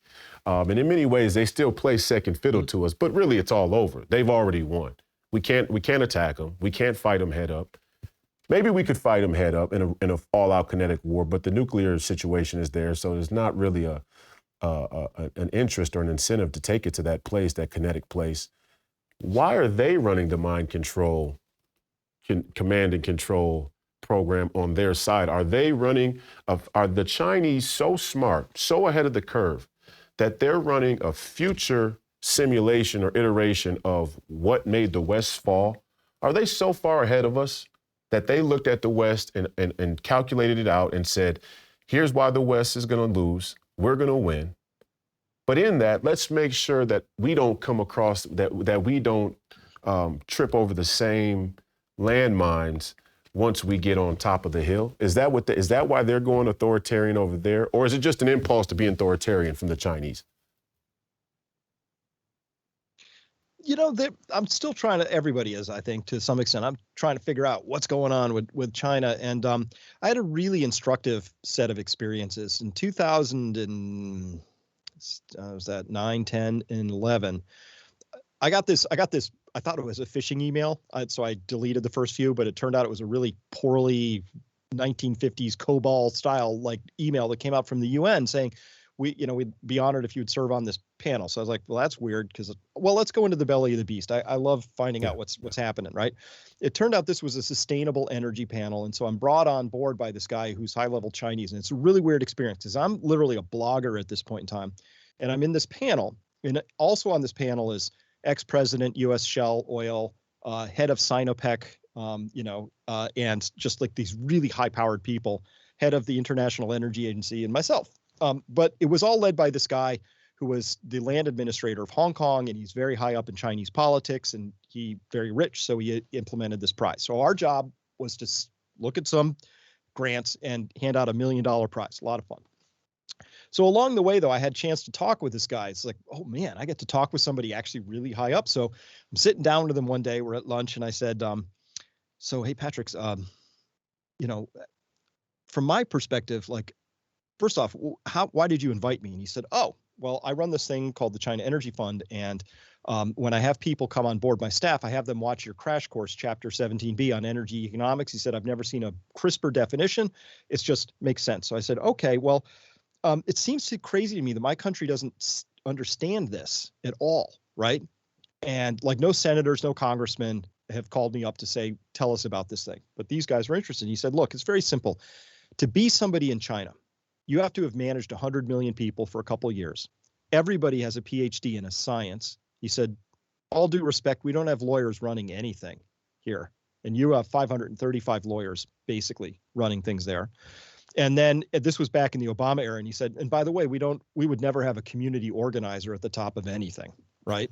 He was very dismissive of overall American politics. And so this is where the whole one belt, one road, I was like, so you get it, right? Resources? He goes, oh, absolutely. China's fully focused on you either have resources or you don't. You have food, you have water, you have energy, metals, and you need all of those pieces. And so he just mapped this whole thing out for me, which is just the same way I see the world, which is pragmatic, which is it's a world of resources. You either have access to them or you don't. And then he had one other very instructive tale for me, and this really caught me. He said, in 1492, Columbus comes over and he gets on Hispaniola and he starts killing people. He's skinning them alive. He's riding around on them like they're burros. He said that was how the Westerners went out across the world. most people don't know this, but in 1492, there was a huge armada of like 300 ships that was sailing around the world from China. And they had 2 silver ships, and they would go to South America. They would go to South Africa. They would trade. They would bring back dignitaries from these places, treat them well, and open trade routes. He said, the business of America is war. The business of China is business. We've been this way forever. And that's how we see the world playing out. And so I just like, well, that makes a ton of sense. And so he said, look, if anybody who thinks they're going to fight their way for the oil of the future, it just hasn't thought this through yet, right? These things go on very large, slow ships that are looking for a reason to blow up and sink. So to him, like, these were really powerful conversations for me, because he just said, look, this is how the world is. And China had a plan that was decades long. And I felt like our plan was maybe a congressional cycle in front and so of us. my problem, and this is something from that's more of a political comment, or cultural, socioeconomic, political comment, a little bit of all of them, right? All of the things we are discussing are all of those things, but this falls on me very hard, especially being involved in politics, or getting involved in politics and trying to be an elected official that represents the real genuine interest of the American people, or the American citizen, or let's say the little guy, the working man all around the world, because this type of totalitarian 5th generation warfare will come to bear on every small guy all around the planet. I have a very big problem with the mainstream conservative narrative in this country, and then the more neocon, warmongering narrative, and that sort of neocon, neoliberal merger. And the reason why, and as it pertains to China, we like to tell this story about the Chinese that I think is true, but it's only half the story, right? And that's how propaganda works, right? It's half truth. It's the truth out of context, and then it's outright lies. But the other two first. We like to tell this story about the Chinese being radical materialists and diametrically opposed to us because of our religious or spiritual differences. There's a real undercurrent of holy war that exists in the narrative about America versus China, right? The Chinese have this mandate of heaven, but it has this strange spiritual backdrop to it, not like ours. Ours is this more clan, tribal, little place, dusty place in Western Asia that then, survived the test of time through pure divine intent. And I'm a Christian, so I believe that. But we tell the story in politics that uses Christianity, and in this way, it takes the Lord's name in vain, because really, we're just as radical materialists as the Chinese were, if not more. The difference is that they're better at radical materialism than we are. And even more so, whatever T's weren't crossed and I's weren't dotted in their infrastructure, in their economic system, in their trade plans, in their technology, we dotted and crossed for them. And we dotted those I's for them and we crossed those T's for them out of an ambition of radical materialism. And I just want all of our audience to understand, who are Christians or who fancy themselves American first, to understand the real dividing line between us and the Chinese. We have both been a prevailing culture of radical materialism. The Chinese are better at it than us at it. And they're playing us like a fiddle right now. And understand, all of your elected officials, like Chris is saying, all of these lawyers, I mean, there's nothing more true about this country than that it's overly litigious. We have an overly litigious culture and society. A bunch of lawyers who know that they're not really that intelligent, but they're smart enough to fool you, and they took enough time to get a credential that allows them to lie without penalty, right? And that's really what the legal system in this country has become, and jurisprudence and precedents and all of that. It's one of the biggest scams run on our people. But the Chinese, they don't have that red tape. They don't have that thinking. They don't have that desire to try and fool one another. They're more forthright. They'll fool us in a heartbeat. They don't have a problem lying to us or the rest of the world. But internally, they have a very pragmatic view of the world. And in a radical in a material-based physical world, the people who are the most pragmatic at materialism are going to win. And So my question is, do you think that there's a way for the American people to turn this thing around? And you laid out how we need a border. If you don't have a border, you don't have a country. But from a resource standpoint, is there a way to turn back the hands of time or stop the bleeding and the ensuing conflict or race between us and the Chinese? There would be, but we would have to change our narrative really quickly. And I'm losing hope that that's going to happen. So this is coming from my home studio, and right outside there, 30 chickens, 3 cows, got a garden, spring-fed water, lots of good friends. Plenty of the precious metals, right? Lead, brass, the usual stuff. Because I've lost any hope that we're gonna like sort of straighten up and fly right in time. Every passing year is just like, oh my God, I can't even believe that what's dominating the airwaves right now. It just feels like that final cacophonous moment, before the end, the curtain comes down. But if we could, what would we do? Well, instantly we would say that 4,500 square foot house you talked about someone living in, you don't need that much, right? So not to dictate it, but you put market forces on that where somebody says, okay, I'm going to build something with R40 insulation in the walls and ceilings. We knew how to do this in the 70s, Royce, where you could build a house, face it south, put the windows on the south side, not so many on the north side, insulate it properly, and it needs a fraction of the energy to run. When you fly in to Tel Aviv or Beijing or any other place that's figured this out, you see solar hot water collectors on all the roofs. It's illegal not to put them up there. Why? Because the sun heats stuff up great. Turning it into electricity, a little trickier. But otherwise, to have the sun heat your water, 25% of the energy in any home is to heat the water in that home. So they just decided in all these other countries, well, let's put it on the roof and make the sun do that for free. These things have an art. Like let's just take this one example. Like this is changing the narrative. Like if you're not going to be dummies about it, you say, wow, wherever it's appropriate, we're going to put solar hot water on the roof. It involves a collection tank and some pipes and a little tiny 100-watt circulating pump, not fancy. So when you fly into Phoenix next time, look down out of the window and see in a sunny place where this makes all the sense in the world, how many of these solar hot water collectors you see, and it's pretty much zero. Now, if we did that, we just bought a bunch of time, right? Because we're not squandering our energy anymore. It's like, why would we not do this? And by the way, if we install these domestic jobs, these are easy to install and maintain domestically. We are sending less money overseas to the extent we have to use electricity where we're having to import something to make that electricity, on and on. Like everything you could care about, from national security to economic well-being, these things have crazy paybacks, right? Like 5-6 years. And then it's just free money for the next 25 years of that system life, right? So why aren't we doing that? I submit to you, it's because we have the wrong story in our head. The story is we don't have to do that.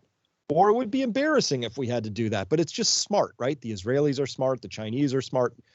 South Americans are smart about this. It's just not being dummies about it. So that would be an example, but we would have to begin thinking about things for the long term. So 100 billion went to Ukraine. What if we just took 10 billion and gave it to what's called permaculture, which is permanent agriculture? You give it to these bright young kids who are trying to figure out how to sustainably make our soils become soils again. Industrial agriculture creates dirt, lifeless outdoor hydroponics, because we have to dump fertilizers on this dead soil and then stuff grows. What if we were putting back into that sort of effort? What if, you said, oh yeah, we'll get back to the land, but I got to tell you, if it went lights out, grid down right now, my estimate is 80-90% of the people don't make that trip if the lights stay off for a year, right? Because they don't have the skills, because they don't know how to do it, because, it's been too long, all of that, right? So these are the things that if I could wave my magic policy wand, we should be thinking about what is the plan and how are we incentivizing people and how are we creating the infrastructure of the future that you could actually map, remember the demoralization? Cognitive map and your reality aren't mapping each other, right?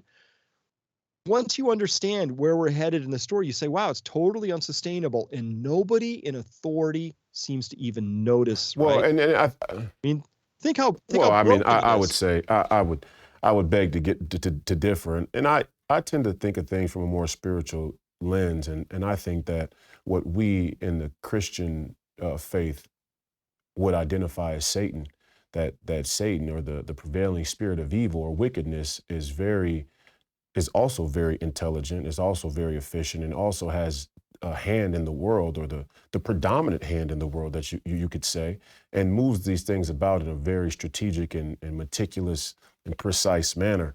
And that in that, none of our leadership looking away or seeming as though they don't have a plan is by accident. I always think of it in this way, that when you don't have a smoking gun, when it comes to conspiracy, you have to look to the metaphysical. And the metaphysical is the place where a coalescing of evilness or wickedness or even negligence or pure stupidity kind of plays out, right? It's of course a Joe Biden at 85 years old will it's in his best interest.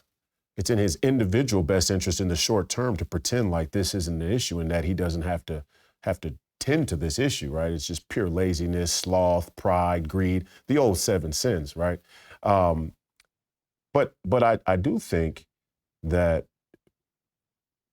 we have a the predominant narrative is that when the time comes, we'll shoot it out. I mean, I don't want to be a doom and gloom guy, but it would certainly seem that our predominant narrative there in between Russia and Ukraine right now is that when the time comes, when the jump ball reaches its peak, we would opt to shoot it out because we think we do war better than everybody else and our technology will prevail. And maybe we do better than some think in a shootout. We certainly have a very high capacity for war and death and technology. And in fact, you could say that that's been the prevailing ideology or culture since World War II, is that we've tried to perfect death. And in a way, you could argue that maybe Kissinger and some of these early globalists saw that this time would come, and they thought that perfecting death, a death culture, would be the way to square the circle. But wouldn't it make sense? Wouldn't it make sense that if we just went back to the basics, that if we had political leaders that prioritized that when you get a public school education, when you get a formative education, that the focus of it, is to be able to be self-sufficient in the most fundamental way, to be able to live off the land, climate and regional specific in sort of a balkanized manner, right? That if you live in the southeastern region and you have a certain climate or ecology or land, that you learn how to live off of that land, and that the northeastern corridor learns how to live off of that land, northwestern, midwest, south, so on and so forth. Wouldn't that be a matter of national security at this point? That if even on and I'm talking from the conservative lens now, right? Because the conservatives tell this story that they want to go back to this rustic individual, this more traditional conservative way. But they only want to go back so far, right? They don't want to go digitalization. They kind of just want to walk with the digitalization and keep this conservative narrative around it. The true America Firsters, or the true free people, I think, want to go and safeguard ourselves by going all the way back to the beginning and the basics. And if you look at a constitutional example like the Second Amendment, which has great protection to it against economic imperialism and tyranny, or you look at the First Amendment, having that self-sufficiency seems like something that was vital, that maybe our founding fathers didn't see, but needed to be protected as an amendment in its own right, especially from culture and education. Do you think that sort of policy change to go back to the first grade, the curriculum, and say, okay, the STEM is out. We're going to lose the STEM battle, right? This sort of science, technology, engineering, math that was geared to make us the death merchants that could fight this war in the future and save the day or protect our spot. That's out. We're not going to win the STEM battle. We won't have the energy to win the STEM battle. Let's be the renegade, sort of free-floating Second Amendment individual citizen country that can't be subdued or conquered, because every individual in it knows how to grow their own food and survive in the cold and survive treacherous conditions and can also bear arms and fight the momentum of tyranny. Would that be a policy prescription for somebody like you? It's more than a policy prescription. It's actually my life's work. right? So everything we've been talking about sort of up to this point has been, well, call that problem definition. We can all see them. And some of them are not problems. Some of them are predicaments, right? Problems have solutions. A predicament is just like, oh, this is going to hurt, it's like manage the outcome. So there's certain things that I think are at this stage just predicaments, nothing we can do about it, right? So where we are in the energy story is like, it is what it is. So now we have to manage that outcome as best we can. So now we wander into solution space. And this is actually where the hope comes in. So all of this is kind of like people like, oh, that sounds bad. Really, I'm just saying my core message is all of that was then. We got this new future coming, and you either get on board now ahead of that story, or you get on board later, and it's going to be more painful and expensive, or maybe even not possible. So what do I mean? Well, we have to become resilient. That's our operative word at Peak Prosperity, right? So I coach that and I live it, me and my partner Evie, and we have lots of people who follow this. So how do you get resilient? What does that mean? Well, resilient means you have the capability to bounce back from an insult. It means that whatever life throws at you, you kind of already have an answer for that. And so we talk about building up 8 different forms of capital. Financial capital, sure. I love this. My main message is I love people to get to financial freedom. Because once you get to financial freedom, everything else is possible. The reason I can talk to you as freely as I do is because I have no advertisers. I've created my entire own income streams from, my life's work. And I don't care. There's no way to turn me off right now from out there. So I can be free. I like that. But financial freedom is you set a limit and you say, I want to live on it down by the river in a van. I need $1,000 a month. Great. Can you get passive forms of income that will give you $1,000 a month from your investments? Because you weren't earning a paycheck, you were doing that, but then while you're doing that, you were investing in a way to get this other income. As soon as you get to that financial freedom goal, you might adjust it higher, but as soon as you get to a point where you're like, wow, you're out of the tyranny of being 1 paycheck or 10 paychecks away from disaster. It is life-changing. So financial freedom, really important, right? So once we help people get there, well, your social capital, super important. Now, I'm not saying how many people you know, it's how well you know them. So this guy, Philip Pullman, I interviewed him years ago. He really changed my mind about this. He went into Zimbabwe post their famous, hyperinflationary like blow up, right? People have seen the $100 trillion notes, that was Zimbabwe. And so he went in 8 years after the fact and said, okay, some people died. Some people really did poorly. Some people did well. What was the difference? And it turned out, Royce, some people saw it coming and they stocked food and they bought gold, and it lasted a couple of years, but this was an 8-year-long burn. So it didn't last forever. At the end of it all, it turned out that the people who did the best had the deepest and best social networks. Because guess what? No matter how bad the economy gets, there will always be an economy. You can always get what you need. In Sing Sing prison, into Supermax prison, There's an economy in Sing Sing. Yeah, that's right. Yeah, it's an economy. It's the economy you don't want, but so, it still churns. It does. I have every faith that humans will always have an economy. So social capital. Well, now we got to go over to this most important thing, get into what you said, which is skills, right? So I get young people approaching me like, I don't have a lot of capital. I live in a city. What do? I'm like, start learning stuff. Figure out how to brew beer. Figure out how to sew up wounds. Figure out how to be a great storyteller and entertainer, because all of these things that are now outsourced, those are coming back, and the people who have the skills are going to need those. Growing food, mending things, repairing things, working with your hands, not like this, so people who have that knowledge capital or the skill capital, they're going to do great, because that's the only one thing that's fully portable. Take everything away from me and drop me in another country, I still know everything I know, right? So this is the future I see, where people are going to begin bringing these things back home and really deepening their forms of capital. And the most important one, though, out of all of them, is your emotional and your spiritual capital. Because if you have a basement full of stuff, you know how to operate everything, and then the lights go out and you fall apart, doesn't matter, right? And so this is really hard. This is the trickiest one, because we have a lot of people on psychoactive drugs. We have a lot of people out there who haven't ever faced true adversity. We've had a really soft culture, which is like, if I don't need to, I don't even have to talk to anybody. I'll just do a little DoorDash and some Netflix, and it's all good. But in this new future, we're going to have to do it's, what? Everybody's like, I really want community. The only problem is it involves other people. People are tricky, right? So working those muscles now while we have the freedom and luxury for it is really important, and how you get to that emotional capital is really just vital, and spiritual capital. They're separate. But I love emotional capital from there's this really great book series called The Blade Hunter, and it's a fiction story set back in Viking times. And the Blade Hunters, the women in the Viking culture, their job was they just abused the boys as they were growing up. They just anything they could to get a rise out of them, until that was by the time they were young men, that reactionary impulse was worked out of them. Like all their ego had been like contained, and by the women who were honing them, because when you're out on the battlefield, you can't be goaded or taunted or feared into a poor reaction. And so that was part of like becoming a warrior class, was you had to be in complete mastery and control of your reactions.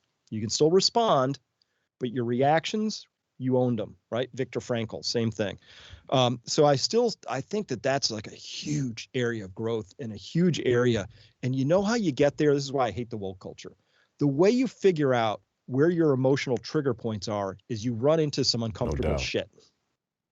And by saying, we have to take all that away, and you can't say anything that would be a microaggression, because then this person might feel something. I'm like, wow, you're asking that person to basically arrested development, not grow into who they're supposed to be. And that's a crime. Don't trigger me. Don't disturb my peace. I need my, I see, my generation.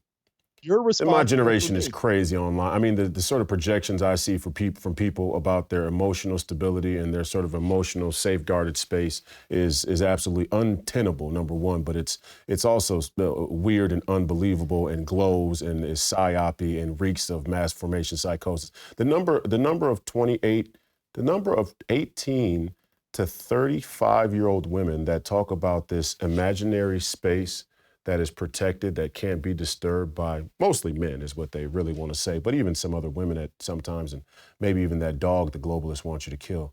The number of women who have that sort of fictitious mindset is a herald of end times. It really is, because these people are, I mean, I love that you juxtapose the women in my bloodline, the Viking culture. Somewhere down the line, we became this, this strange sort of amalgamation of Quaker and egalitarianism in the Nordic or the Scandinavian culture. Scandinavia is way off the rails when it comes to these things too. But the original Vikings, they had a real rustic individualist, self-sufficiency, survive out in the wild type of mentality. I don't know. Just a side note, that's really a feminine. And again, not casting any stones here, but the sort of feminization of culture is aimed at that very thing, to create this sort of emotional vulnerability that makes you very prone to need all kinds of things in order to survive, but mostly to need superficial things, and then in the worst way, state authoritarianism and depend on the government, which many women do in here in America. And those women surely aren't out there figuring out how to start a fire on their own or brew their own beer or do anything. They rely on all of the white male-led corporations and industries to give them all the things that they need to survive every day. It's a really strange phenomenon, but continue, I'm sorry. Well, this is a whole other, a very deep well of conversation for me, but I'm pretty passionate about it. And I'm a big follower of this idea that I think David Data really, really encapsulated beautifully in The Way of the Superior Man. And he talked about how it's really important that we have polarity, right? We live in a universe of polarity, right? There's a positron, there's a proton and an electron, right? There's, night and day. There's, 2 strands of the DNA, not 3, right? There's this real polarity that exists.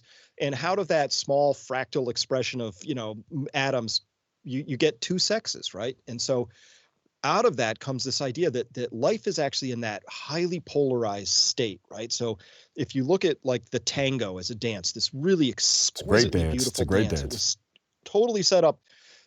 The masculine is responsible for the container, interprets the music, figures out where they're going, all of that. And the feminine is responsible for that inner space between the two of them.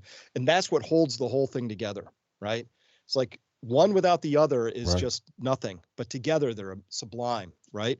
So that's what I feel in this whole idea of the beta male, everybody in their neutral corners.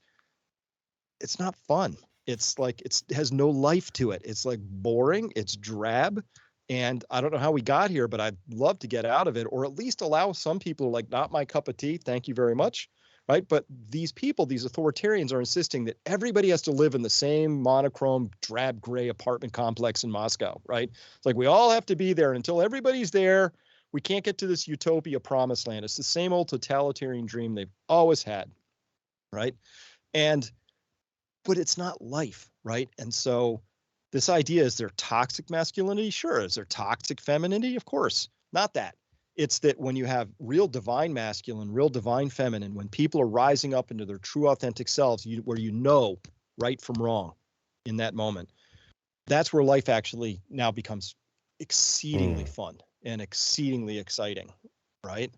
And so to me, that is when I say a death cult, I mean, I really mean it's not even just a death cult, it's anti-life. This culture is asking people, and in particular young men these days, not to grow up, not to live into their lives. You want to waste your life? Pornhub, right there, it's free. Alcohol, never more than 5 minutes away by car. Oh, you need a drug to make you a little higher, a little lower? Plenty of those. How many do you want, right? But that's like, really, it's just not living, right? Life, it involves risk. Like, if you're not really risking something, you're not on an adventure, for starters, right? And I mean really risking something, like your life. And that's always been the allure. That's always been the call. And I think we're coming back to that. People are starting to figure out that this is a load of crap over here, but this hyper consumer culture where it's all about your ego and dopamine gratification, it's like skin deep and it's totally meaningless.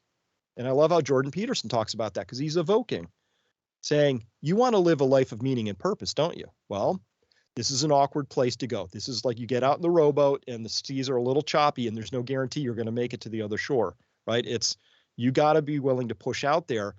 But who are the mentors? Who are the models for that? And our culture is just carpet bombing them, watching the flack that Jordan Peterson gets just for trying to intellectually organize around the idea that you can stand for something that has a moral pin, that is grounded in who you are through time and isn't adrift. It's astonishing to watch. My culture is very hostile to anything where somebody might go forward and say, I want to become a better person.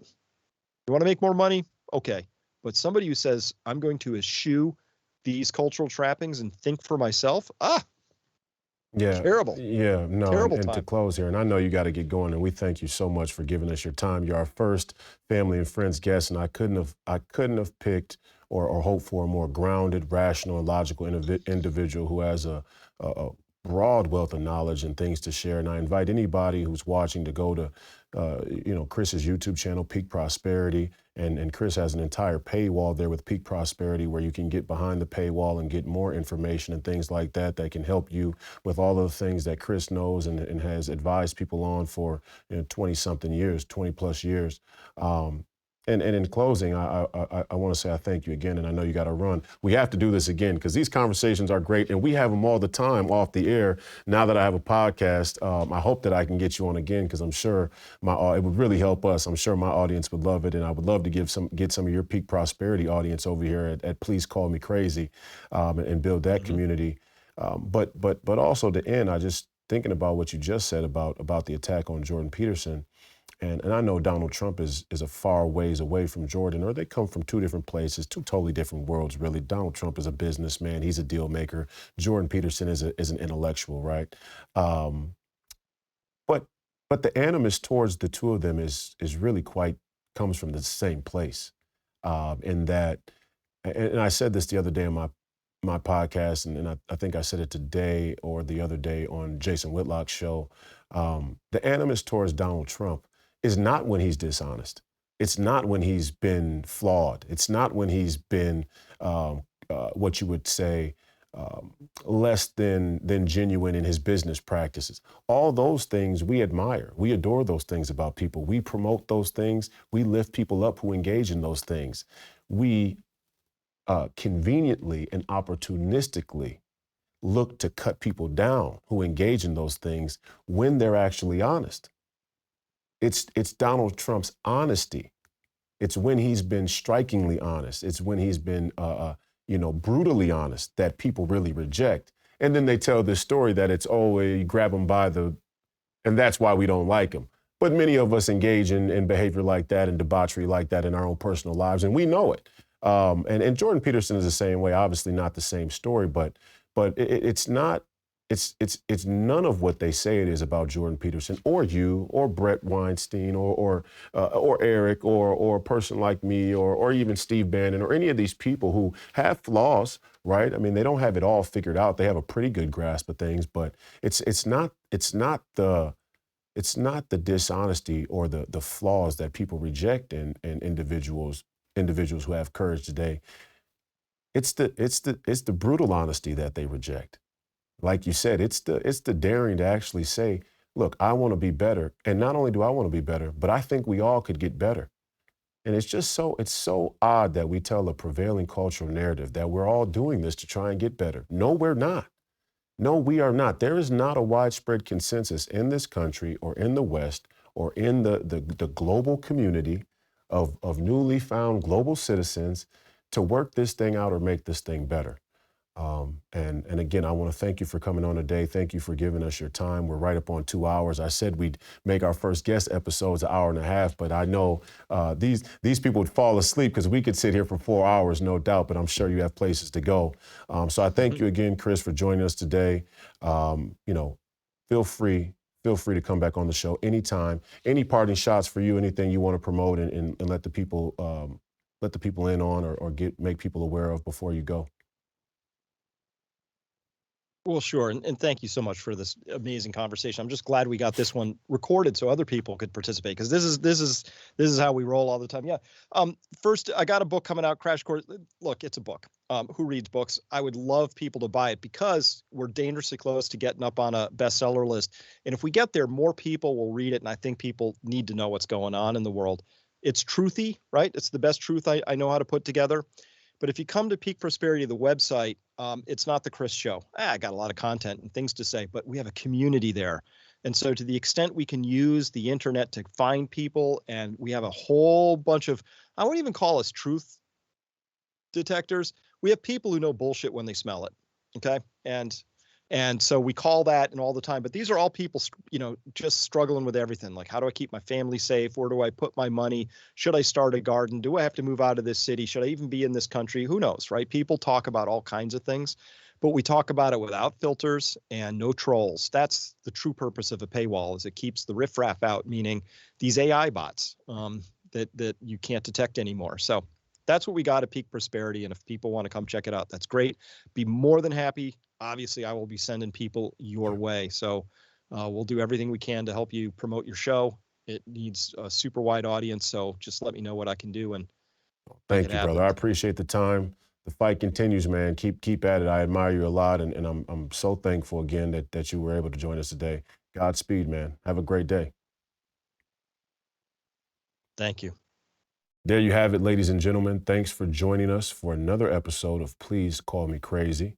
Today was our first family and friends episode, and you can expect those every Friday where we bring on a family member or a friend of the movement, a truth teller, somebody who I have a personal relationship with or have met in my journey up until this point. Today was the great Chris Martenson from Peak Prosperity, a man who has a wide wealth of knowledge, a true polymath of our generation. Please visit his channel over at Peak Prosperity. He and I had an interview about a year and a half back, and it was Chris and I's first encountering and meeting each other. And then for the last year and a half, we've started to develop a relationship where we have a sort of brain trust, and we check in with one another and offer each other new information and new perspectives on life and all of these things that are happening in our world. So please check out Peak Prosperity's YouTube channel. And for all of you, thank you for your viewership today and in the future. We continue to enjoy seeing the subscription and the engagement rise as we take the ship off and try and get it to altitude. Please like and subscribe to the YouTube channel and like and subscribe wherever you find us. We are on all social media platforms currently. Our videos will be available on Rumble. We will also be backing the episodes up on BitChute in case of any unforeseeable censorship. And you can always go to freepeopleradio.com to find all of the places where you can find the content. Um, Happy Friday to everyone. Have a great weekend. This is week 2 of Please Call Me Crazy. We hope we're doing the job that you guys want. We hope we're giving you content and information that you can use. And we hope that we are providing rational and logical, sane conversation that cuts through the noise and gives you the signal in this most dire time and this most chaotic time. So that's it for me. Royce White, I'm your host, and this was another episode of Please Call Me Crazy, brought to you by Free People Radio. The fight continues. Godspeed.